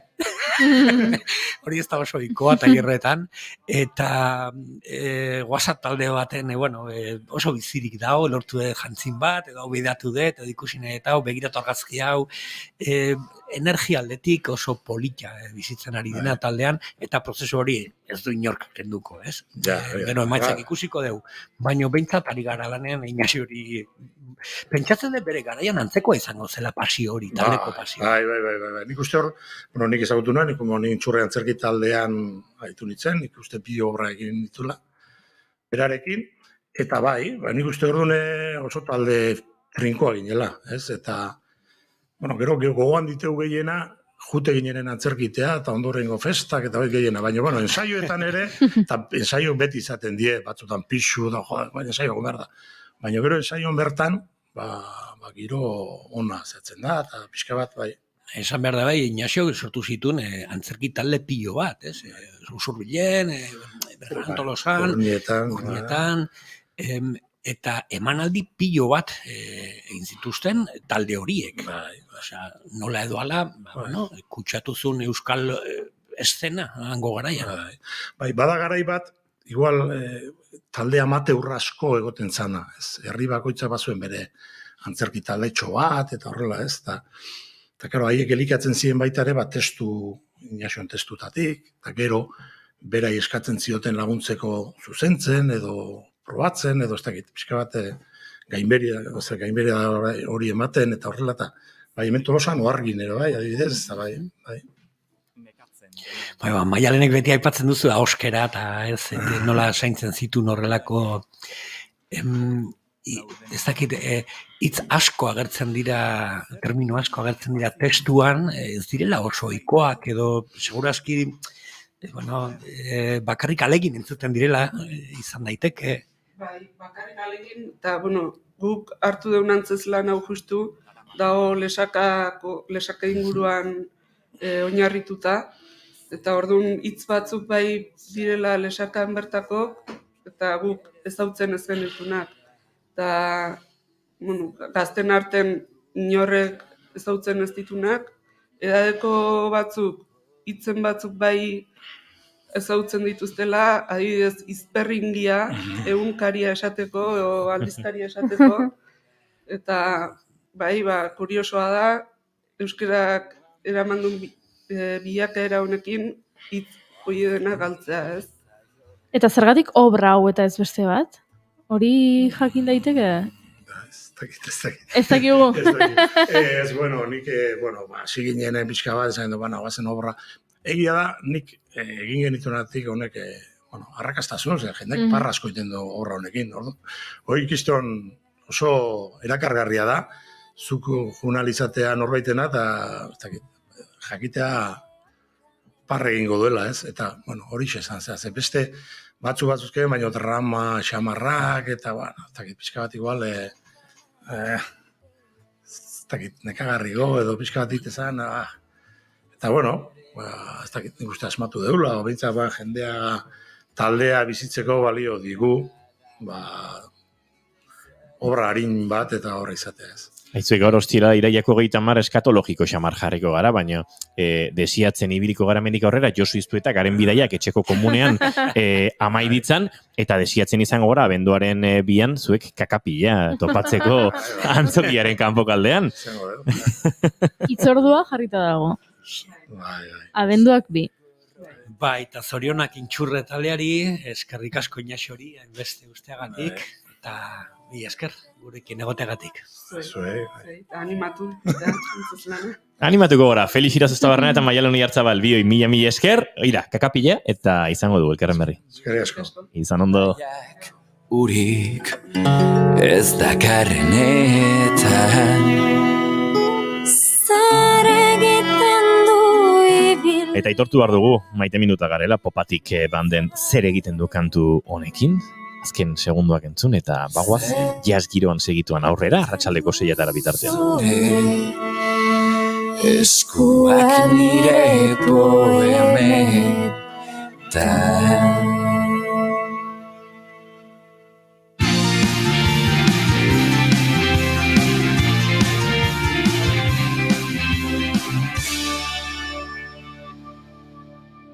Bigarrenak ez direlako beti okerragoak, bigarren kafea.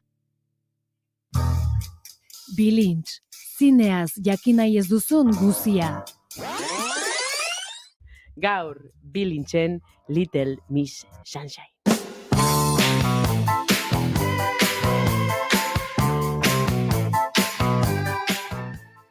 Bueno, Little Miss Sunshine, aukeratu dugun pelikulan ikustu dut gure entzulek seguro behin baino gehiotan ikusi dutela. Edertasun lehiaketa batean parte hartu nahi duen neska baten eta bere familiaren road movie bat. Pues, sí, no, sí, She says that I'm her all-time favorite. When I make my move to her room, it's the right time. She's never had Entzun Naiz Irratiko webgunean edo podcast plataformetan.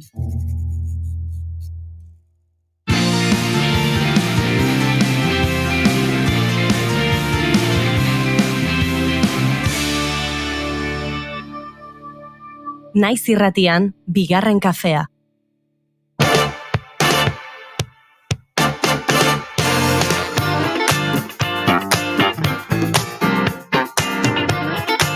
Ostirala da, azken txampa da, lehenengo astea du bigarren kafeak bere laborategian bigarren kafeak aurtengo denboraldian. Eta guk oraindik nobedadeak aurkezten jarraitzen dugu, badauzkagu aurkeztu beharreko pertsonak, lagunak, musikariak, frikiak, denetari daukagu bigarren kafean, eta ia, abizen hoiei guzti referentziare egingo lioke Maialen Tellabidek. Arratsaldeon, Maialen. Kaixo, arratsaldeon. Eta ongi etorri bigarren kafera. Eskerrik asko. Bueno, esango dugu, Maialen Tellabide pianista dela, batez ere jazz pianista dela, bere jazz piano ikasketak burutu berri, edo amaitu berri, honen amaieran egindako proiektuan emakumezko jazz pianistak aitzaki hartutalako ikerketa garatuta, eta pentsatu genuen, ikerketa hori, egindako lan hori, gurera ekartzea gauza ona litzateke. Laborategian piano daukagu, Maialenek dagoeneko faio pare bat atera dizkio. Bakarra, ez genuen gutxiagorik espero ere, baina tira, hurrengo asteetan, abia puntu bezala esan genuen, eta aurrekoan zure audiotxo batean ere kontatu zenien gure entzulei Maialen, jazz piano jole hauen bidez hasiko ginela, eta gero joango garela ikusten ze esparrutara, ze estilotara, ze instrumentutara edo ze interpretara joaten garen. Bai, egin detola zerrenda txiki bat gustatuko zitzaiten gaieta zitzaitzia, da orokorrian da niri interesatzen zaizkitenak. Oso ondo. Zuri interesatzen zaizkigu gurire, bai. Oso frikixak. Bale, goiuri da gure frikometro alerta. Bai. Nik esango dizuet, nahikoa da mesedez azaldu hori. Dilatazio ritmikoarekin nahikoa izan genuen, eta... Baina, hemen azaldu behar dugu gaudela 3 maila, ezta? Maialen dela hemen aditu supremoa. Bueno, bai. Gero daukagu inigo musika mundon nahiko ondo moldatzeana. Sasi musikari izaten dugu, bai? Sasi musikaria. Bai, ados no. Eta nik arazoak ditut txaloak erritmoa... Irakasleare bai naiz, Vale. Baldin baizu. Maialen, ni duela denbora dexente saiatu nintzen txaloak nun eman bartzituen erakusten, 2 eta 4aren kontzeptua, 1 eta 3aren zera. Hor flipa dengo ezu horrekin. Eta horra biltza, oraindik ere batzutan. Bueno, baina zeuru beste askotan oso talentosua dela. Hori bai. Dana ez dauki behar bizitzontan. Eta ziur entzule asko daudela ni bezala. Empatizatzen, ez? Eta behar dutenak frikometro hau. Pentsatuko dute, ni etorri nahi hemen bigarren kafea goxo hartzera, eta ez tutik ere ulertzen. Beraz, nik ingo dizuet frikometroa badaz bada ere. Gauzat esango izut goiuri, eta biatuko dugu tarte hau, baina Maialen tide ni baino urduriago jarriko da, inoiz entzuten bazaitu txaloak 1 eta 3an egiten behar ezten abesti batean. Baino miekin abilela lanian ja pixka zendatu nahi sortaz. Badakizu behin kontzertu baten aurretik soinu frogan umepila juntatu ditzaizkigun, eta hanginan, soinua probatzen, eta hasi ziren txalo egiten 1 eta 3an. Animo. Eta itxin da, Mitchell gure bateria jolea arrezka, esan duen, enun ezagutzen zure fazeta aurren pedagogo hau, eta nik, bai, eta horren esplikatzen, txalo ingo du bita lau, eta justu da, atzeko gizon horrek danbor txuria jotzen duenean, zen Mitchellen kaja txuria da, eta horren harrapatu zuten, eta ja Mitchell azetan kajarekin jokatzen, sinkopatzen, eta aurrak flipatu erazten, baina oso ondo harrapatu zuten, eta oso ondo pasa genuen. Claro. Zeumiak, ez dira tontuak, dana harrapatzen dute da oso bizkor, osik, zeuru zuke bai goiuri, ez etxi. Bai, ze ume bat izatetik gertu zaude bat. Eskerrik asko.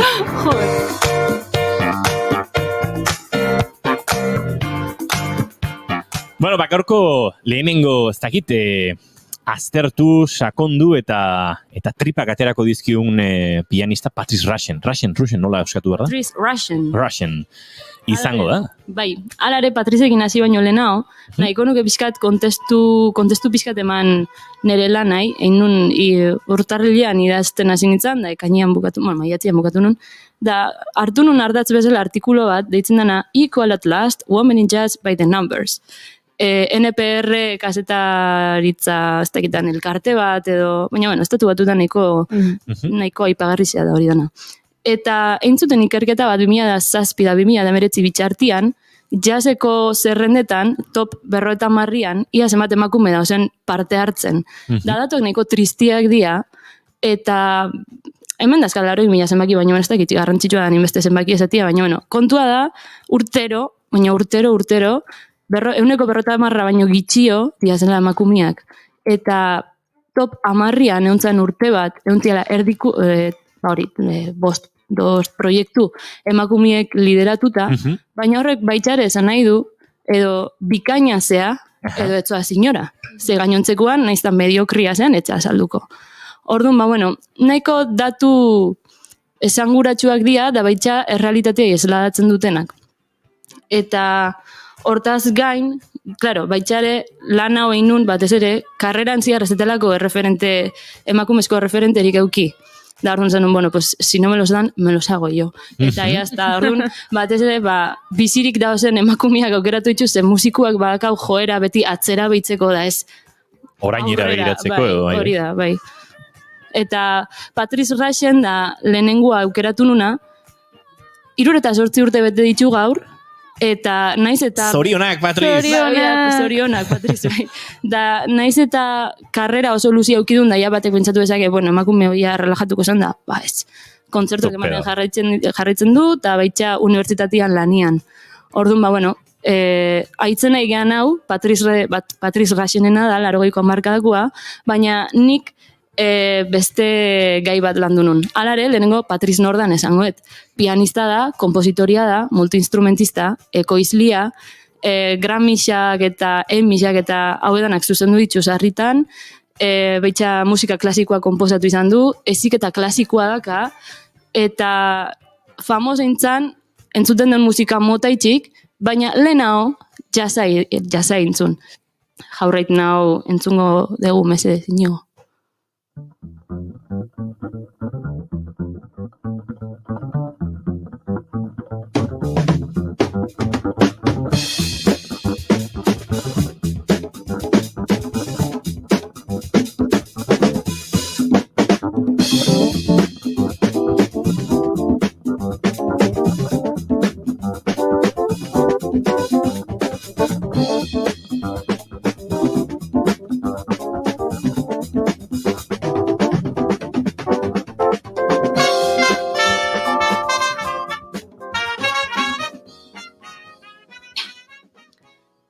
Inigo, ze jazz estilo dau? Hemen galderak nik egiten ditut. Gaurrez. Pentsatzen funky digertu dagoen jazz bat, ez? Jazz funka da, bai. Ta, claro, jazza asko pentsatzen duen igual oso klasikoan pentsatzen dago hasiera baten, edo klasikoa pentsatu berrian, Miles Davisen estilorako bebop estilori pentsatzen deuz harri, hor dia, 70ko hamarkadan, 60ko bukaratik hasitza, funka oso garrantzitsua izan zen. Estatu batutan da, batez ere komunitate afroamerikanuan. Eta Patrice Rachen afroamerikarra izan da, bere musikian barneratu du hau asko.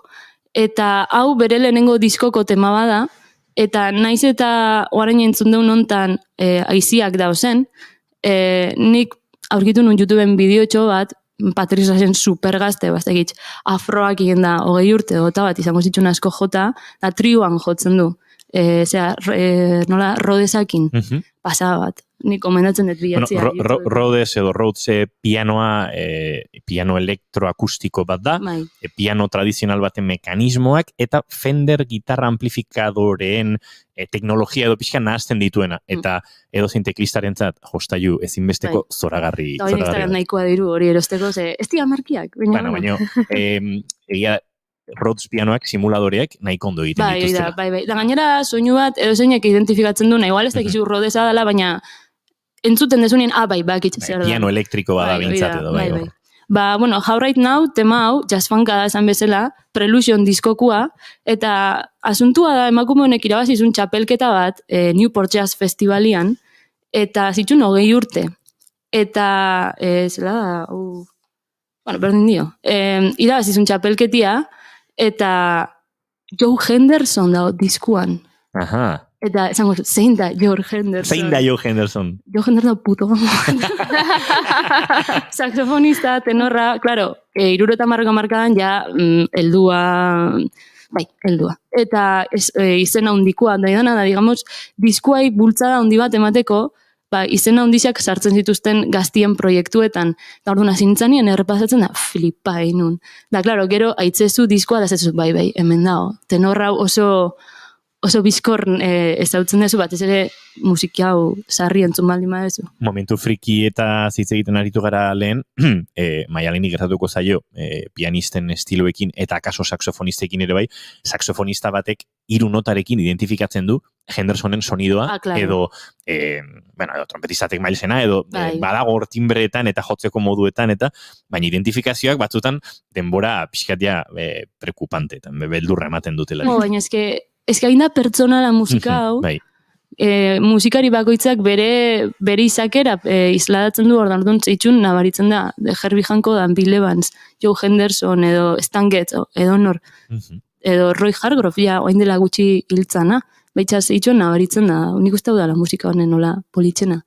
Baina, bueno, aurreagoaz, How Right Now-tekin, zeitxik jazz funka, ze elementu ditu jazzekuak, da ze elementu ditu funkekuak. Hasieran entzun dugun basu linea hori, oso hori, hau aitzen egeana. Naiz eta kontrabaxu batek itzen duen, esan dezagun jazzetik pixkat urruti da ona dala. Normalian basista batek jazzian, beltzak, txurixak, kortxea batzuk ematen ditu, baina ez du linea oso bat etxen hain markatua, da gainera, behin da berriz errepikatzen dana da teman... Ritmikoki hain azentuatua edo hain dantzatua dana. Hori da, eta gainera, baitxa zeitxik fanka, semikortxeatarata daolako erdibituta. A ber... Venga, solfego klasea, beltzak, 1, 2, 3, 4, kortxeak. Semikortxeak. Baina, klaro, abiadura hortara, pixkat askarrago. Hori da. Baina, bueno, jazza normalian, kortxeatarata dao, erdibituta, dao, pauso bat urrutiago, fanka bezala.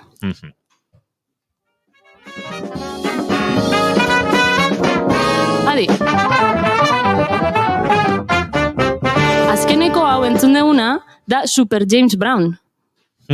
Eta remata hauek aiziekin eta hoi dana. Entzun.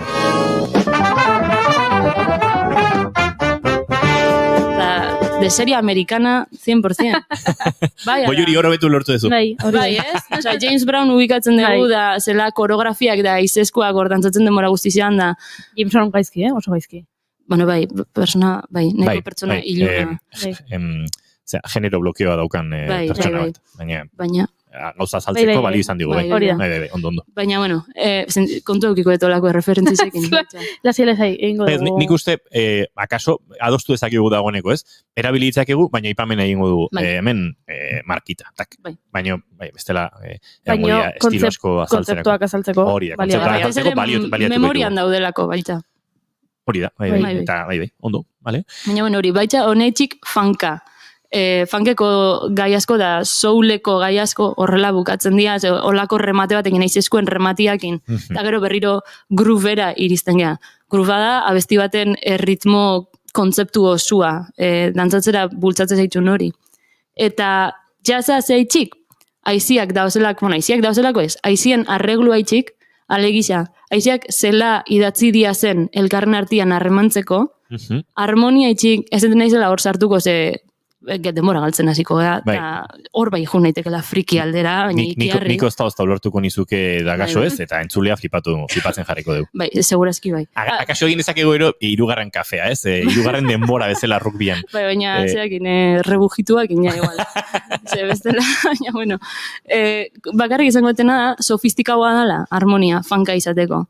Naiz da, funkiak badazkan gauza asko kromatikuak, esan dezagun, belarrira pixkat arrotzak diazenak, bai da musika bat, harmonia pila bat luzatzen duna. Ongaitxezke akorde berdinean, errez, eski igual 40 konpas asko dala. Ordia hemen, harmonia oso azkarra aldatzen da, naiz eta, gero, soluetan, harmonia pila bat simplifikatzen da. Gustatuko zitzaiten pianuan erakustia soluen harmonia. Guk hori desiatzen ari gara, beraz segi pianora beldurri gabe. Bueno, Maialen Tellabide, gure kolaboratzaile berria estrenatuko da gure pianon, segundu bat emaiazu, Maialen, hemen mikrofonak eta irikitzeko. Bai, nik uste entzuten zaitugula primeran, eta beraz, edozein unetan, bai, kamera giratuko dugu, Goiuri, bai, giratu beldurri gabe. Pixkat askatu azpitik, badoka hor torloju bat azpian goiuri berago, hor. Gure ikusle entzuleek Maialen ikus ezaten, enfokatu egin barko dugu pixka bat, eta azaldu berreko Maialen zentzuten zaitugu primeran. Soluen harmonia, eta sarritan entzun dugun kadentzia bat. Baina sarritan, batez ere hemen zonalde hontan.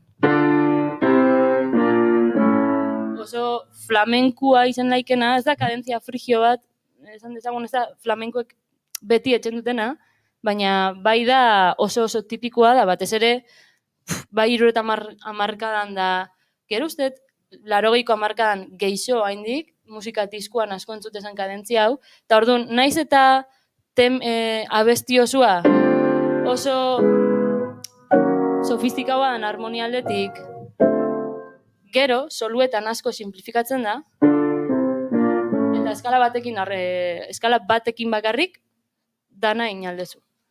Eskala bat da, nota... Zazpi notako nota hilera, ez dakit nola, honekin. Horrekin tokidan eta zuaz. Hor, badago momentu bat eskalan, entzulek adibidez, eramango duela bere imaginarian norabait. Badaude hor bukaeran 3 nota, egin berriro eskala hori. Hau, klaro. Hor, badago puntu bat, arabiar musikara edo lotzen gaituena. Hau da, menor harmonikoa. Ez que, klar, ez nekin territorio hauetan sartu ninteken inigo. Bueno, jendeak ulertzen gaituen bitartean, eta adibidez horregatik ematen ditut horrelako referentziak, nik badakidalako menor harmonikoak gogorarazten duela musika arabiarrera. Hori da, bai, eta horreitzik flamenkoa asko. Flamenkoak asko erabiltzen dute eskala frigioa, baina, klaro, baien frigioa da gure, neria ez da, baina, digamos, jazzian erabiltzen den frigioa ez da berdina. Baien frigioagoa da, oaindik. Digamos, ilunagoa sonatzeko. Ze, men estilo bakoitzak bere beharrak ditu. Kasu hontan, egia da nota bat daola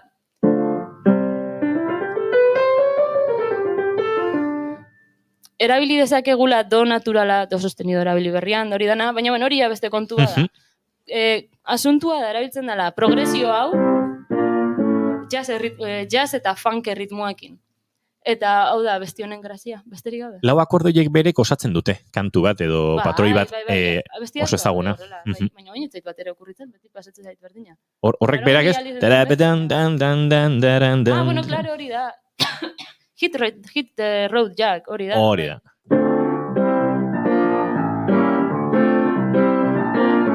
Hori gogoratzen du progresio horrek ez? Bai, horixe, berdina, baina funkekin. Ze ona. Bai, eske abestia bere simplia da, baina entzuteko oso agradablia. Da, egisa da, zuzeneko bertzioan, daudela trioan, ez daudela aizeekin, Patrice Rachen ausartzen da, eske ez da ausartu berze, emakume horrek nahi duna jotzen du. Ausartzen da, temako harmoniakin alegisa. Harmonia sofistikagoakin o jazzistikoagoakin. Hau edanak diala re menor, do sostenido menor eta mi bemol menor. Ez dira, precisamente, akorde...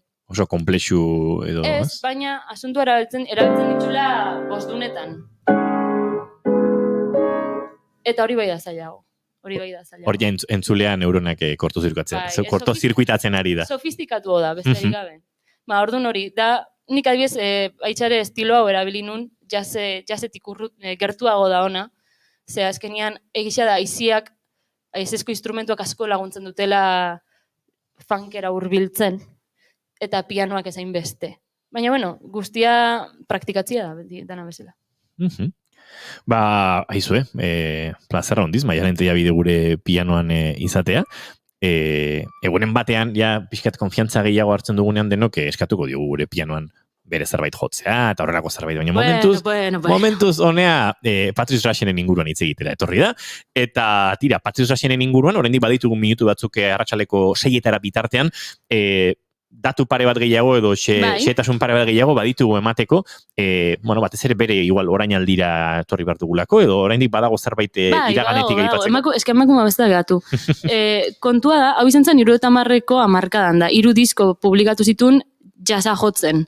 Ordia gero, abeslari papela hartu zuen. Eta hor pila bat kritikatu zen jazzeko mundutik, ze merkatura saltzen zala eragotzi zioten edo ez dakitzela esan, bai. Olako zer. Eta naiz eta berak hasieran kritika horiek, nahiko afektatu zioten da hori dana pixko horrez entzun dut, zu dau. Nik abestu ina, eta ondo abesten dut, eta gaina ondo komposatzen dut, osak ekizton temazuak atago itxuten mendik aurrera. Eta 80ko hamarkadan izan zen 4 Grammitara nominatuta ontzan garaia. Adibidez Forget Me Nots abestizakin. Nahiko ezaguna agenda askorentzat nik uste hau. Igual zaharrenentzat. Behintzat kolorea edo ezaguna egiten da. Gainera, 80ko hamarkadala zeitun entzuten da. Xat, haren bira ere hurbiltzen da kolorea, ez? Bai.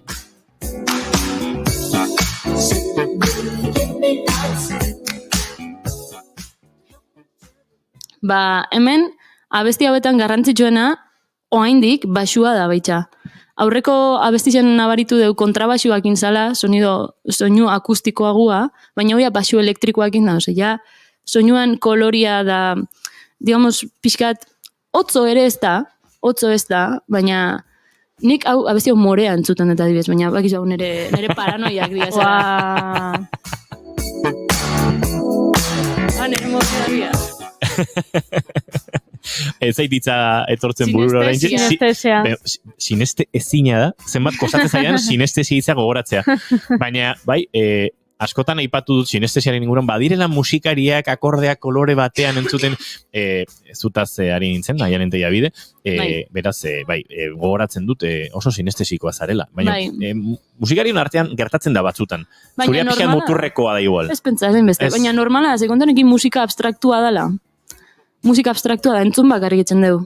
Naiz da, gero, igual, gorputzian beste modu batzutara isladatu daiteken, edo lenguaiak razionalizatzeko saiakera bat egin duen. Orduan, imaginazioa asko aktibatzen dizu. Da, nire kasuan, koloriak atatzen dira. Adibidez, Kandinskiri, leno ipatu ezula, berak formak ikusten zituen, da koloriak bitxe da, kuadroak etxe zituen horren arrabera. Kandinski mikrotik kanpo aipatu duen zure, lasai, baina aipatzeko, kontatzeko anekdota bat, zuekin askotan elkarbanatu duguna dela, Xabier Kaltzada flautistak dilatazio ritmikoaren bitartez kanonak egingo zituztela esan zigutela, eta Goiuri Ezeizarandiak frikimetroa martxan jarri zuen esan zuen. Bai. Hori horrela izan zen. Abesti hauetan oso garrantzitsua da 2 eta 4 pisua. Erritmoa oso pisutsua da, eta basuak azpimarratzen du hori. Venga, azterketa Goiuri, non dago 2 eta 4? 1 eta 3 ondoren. No sabe, no contesta. Bueno, entzuliako gatzeko? Kaxan kolpiak indijoa. Ez que hemen hain da nabarmena gainera. Baina, ez que hola izan berdu, oso exageraua. Eta, adibidez, hau, antzesleku batean publikoa 1 eta 3 txalo egiten hasiko balitz, eta inoiz gertatzen da, kontzertuetan, taldearentzat sentsazioa oso arraroa da. Zeda kontraesan ritmiko bat, zure pulsoa dago beste toki batean. Claro. Ostra, balare, hortxe, Tempoarekin metronomoa dekarri, hortik metronomoa badago guztu dut. Lan pixkat egin behar du. Zurruna. Hau, dantzaten berda. Hau flowarekin. Gero, kontua da, hori, razionalizatzea batzutan ze komplikatu da, eta musika razionalizatzeko prozesuan batzutan gauzak hile egiten dira. Zuk hau dantzatu beharko bazenu, zure gorputzak ziur aldaka kolpea edo mugimendua 2 eta 4 egingo luke. Naturalki. Hori da. Gustatuko zitzaiten, hor jarriet korte txiki bat, entzutia basuak etxen duen filigrana politxiki bat. Adi, pasada bat ez da. Tukarironkan. Ez da pasada bat. Abesti honek merezidu horraitxik. Niretzat horraitxik. Berri nontzen dugu.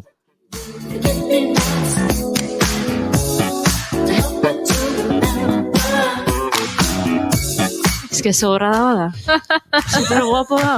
Oso poletia da. Baina, bajisten zale izatearen nahiko frikia bada. Publiko orokorrak, bai. Kendu bajua honi. Kaka bada. Bai. Eta kantuaren pulso hor dago. Eta, edo zein abestiri, kendu bajua. Edo zein. Baina funkian igual bereziki ere, ez? Bai. Brahmsen 5. sinfonia kendu kontrabajuak. Kaka bat. Osa, ulertzen hasi bergia pengoz, basuan papela. Ez da hor, porque sí. Bat bozuko ian entzule asko. Zeatik? Badagolako pixkat basuaren... Pianistak eta basistak oso ondora maten gara. Bai. Osa, ez? Ez da instrumentu bat dara pixkat gain begiratzen Askotan esaten da gitarrista frustrauak diala. Hoi da horregatik adibidez. Eta guten dira horrelako, komplejo de inferioridad batekin, da ez. Osea, esate taldeko garrantzitsuena, zuek gabe ez dago ezer. Bajista hon bat gauza maravillosoa da. Bai, ze pianista bajoa indake, baina ez da berdina, ez da eska harmoniko berdina, ez da pixu berdina, baina pianista distraitxuta da akordia jotzen, osea, no me fastidies. Baina, gisa da, zeu pianista zehala inigo. Bai, baina oraintxe kontatu behar nizun. Banabil proiektu batean, nun bajua eta teklatuak biak batera egitea egokitzen zaidan. Bueno. Nere burua kortozirkuitatzen dabil. Eta... Bai, igual ez da zuin ber. Bueno, ez gustora, egia esan. Bueno, pues ya está. Bai, iaia gehiago gozatzen dut ezker eskuarekin bajoak egiten, eskubiarekin sinteak egiten, baino egia esan. Ez que, kriston ardura gainera, Bai. Eta pulso hartu eta gauzak badoa zela, ez? Badagoela flow bator, eta bateriarekin ulertu zehala, hori ere izan da prozesutxo bat. Bai. Arri asko maite zaitut, baina kosta zaigu pixka bat. Bueno. Karagarri, gustagarri. Bai. Gaina, gero betxare badago karakter de bajista, txiste txarrak, ez da. Da, bueno, igual hori da zailena aguantatzeko, baina, bueno, bestela gisa, isiltzen dira zenian, edo problema tekniko bat dakatenian, adios. Abestiena pikuta. Ematen du abestiak gelditu egin dela. Bai. Abestia pikuta dijoa. Hori horrela da. Azken minutuak eta zera Patricia Xenen inguruan azken zertzeladak ematen joan beharra daukagu. Vale. Baina, badaukagu mendik, harmoniaren papera eta improvisaziorako horre audio bat ere bagenuen, ez da egite helduko diogun? Ez que da bakarrikan, zela jakin hau 80ko hamarkadakoa dela, korte honekin.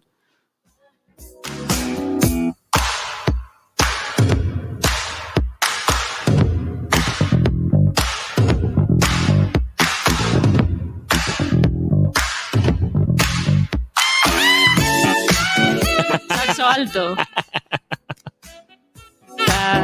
Eta reberra hemendik Donostiaraino. Hoi da, bai. Entzun dadila.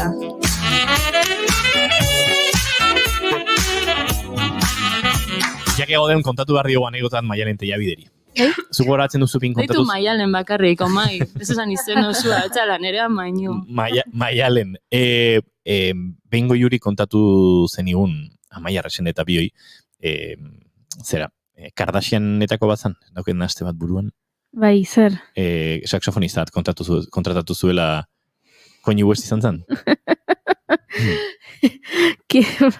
Bai, San Valentin eguneako edo bere urtebetetzako ezakitolako zerbait Kim Kardashianen senarroiak Kanye West musikariak. Kanye, ez da Kanye. Kanye? Bueno, Kanye. Kanye West musikariak paria egin ziola eta Kenny G jarri zuela. Hori esan nuenik! Ez, baina zeba, da oso saxofonista onpila bada. Kenny G eramantzun txeko saloira, Kim Kardashian esnatzen zenera. Gaina, esnatu intzun. Bai. Jo, Amets gaiztu bat. eta normala banandu diala, tio. Bueno, banandu dia Kanye West normal badalako. Bai. Gauza dien bezala. Bueno, baina, eske biraz intzun, Kenny G eramantzun. Bueno, egia da. Eta nik orduan esanien, igual da historiako saxofonistarik horterana. Eta geratu zizkiten behi da, behar den norbait, ez diegitasunarekin, Aitor Zorzano hori idatzi nion da, Zorzano, posible da Kenny G izatea, eta bera hau Ez que famatua da. Bai, dudari gabe. Bueno, atentos, baina, Georgie Dan, klarinetista oso ona da, zeia, juntza, hilda, ez? Oin, ez den da. Georgie Dan hiltzan. Bai, bien, bale, eskerrak ez digu entzungo. Frantziako, Pariseko konservatorian ikasitzako klarinetista da, talare, biraze musika hortera indun, bere bizitzan, oseke, danetik da, baina Kenny G, daozenetatik, ez gain beste daoz aukeratzeko. Ni pixkat horterismoaren aldekoa naiz, Baina frikismoarena bai. Baina horterismoak badu toki bat, 80ko hamarkadak eta 80 hamarrekoak badituzte osagai oso horterak, baina onartu ditugu, estiloaren parte bezala, baina Kenny G gaur. Deskontekstualizatuta da. Hori da. Pixkat, baina bueno. Justo atzu irakorri nun, Kim Kardashianek etxe berri bat erosi duela, eta Twitterren jendeak esatezun, eta nun sartuko du Kenny G? Zein da Kenny Giren gela? Tira, venga, orain bai, arratsaleko 6 oso gainean ditugula, Patricia Xenen inguruan azken ondorioa edo azken erremate hori eman behar dugu. Esateko azkeneko urtetan, barkatu ez du laitxik, azkeneko urtetan da batez ere 80ko hamarkadan ondoren kontzertuak ematen jarraitzen du, telebistarako da zinerako pieza asko idatzi ditu da Detroit Symphony Orkestarekin probatu ditu pieza asko, Grammysak, Emmysak, MTV Music Awards, da hau edanak famosuak eleante jartzen diazen den dauet, ez da gizela, bai. Hau edanak berak musika zuzendari bere izan da, eta oain, dabil, nola da, USC, South California University. Hor da, pues eske oso kargo luzia da, ez dakit itzultzen. Da, chairman de Popular Music Department. Bueno, musika herrikoi saileko burua. Musika popa. Ia da, bai. Hartzen ditula bere barnean popa, hip-hopa, jazza, da inbeste musika, da irakasle lanak eretzen ditu. Bueno, hori bada estatuatu da musika herrikoia, nola baita esatearra. Bueno, claro, bai entzat bai, claro. Guretzat, beste giro batzutan egon litzateke musika herrikoia ez? Bai, izan laike, bai. Eta hoize, kriston karraka dela, da animatzen zituztetela ikustera, dantzutera. Patrice Rushen, hementxe Maialen Tellabidek ekarri diguna, eta bera entzuten agurtuko dugu gaurko saioa. Badoa beste aste bat, badoa gure lehen aste hau, zorionak Patrice Rusheni, zorionak Maialeni, aizu, oso ondo pasako dugu, zurekin ostiraletan, frikikerietan, eta entzulek ere, gaiak, galderak eta gauzak badituzue, idatzi guri, eta guk esan Maialen, galdetu dute hemen, zergatik hau eta beste hau, eta joango gara saltxeatzen. Bai. Maialen, mi esker eta datorren ostirale arte. Azte buru hon. Bai, berdin, goiuri ez izarandia. Mantalak etxera. Eta zuri entzulea astelenean plazer baduzu, arratsaleko 4 eta 5 hemen izango gara, naiz erratian, bigarren kafean. Izan ondo, aio.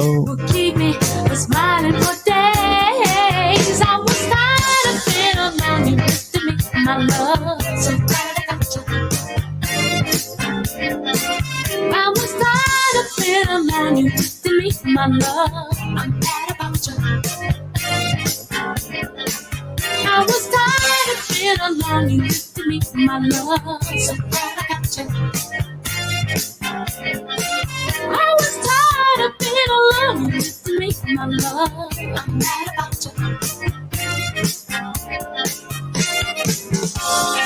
Once I sang a song of pain about the clouds and the pouring rain. Now I sing a song of love about the happiness you bring. So glad I got you, lifting me up, and I'm mad about you. I got you, my love. I got you, my love. Glad I got you, so glad I got you, lifting me up, and I'm mad about you. I got you, my love. I got you, my love. I got you, so glad I got you, lifting me up, and I'm mad about you. I got you, my love. I got you, my love. Glad I got you, so glad I got you, lifting me up, and I'm mad about you. I got you, my love. I got you, my love. I was tired of being alone. You used to leave my love. So glad I got you. I was tired of being alone. You used to leave my love. I'm glad about you. I was tired of being alone. You used to meet my love. So glad I got you. I was tired of being alone. You used to meet my love. I'm glad about you. Say I was tired of being alone. You used to meet my love. So glad I got you. I was tired of being alone. You used to meet my love.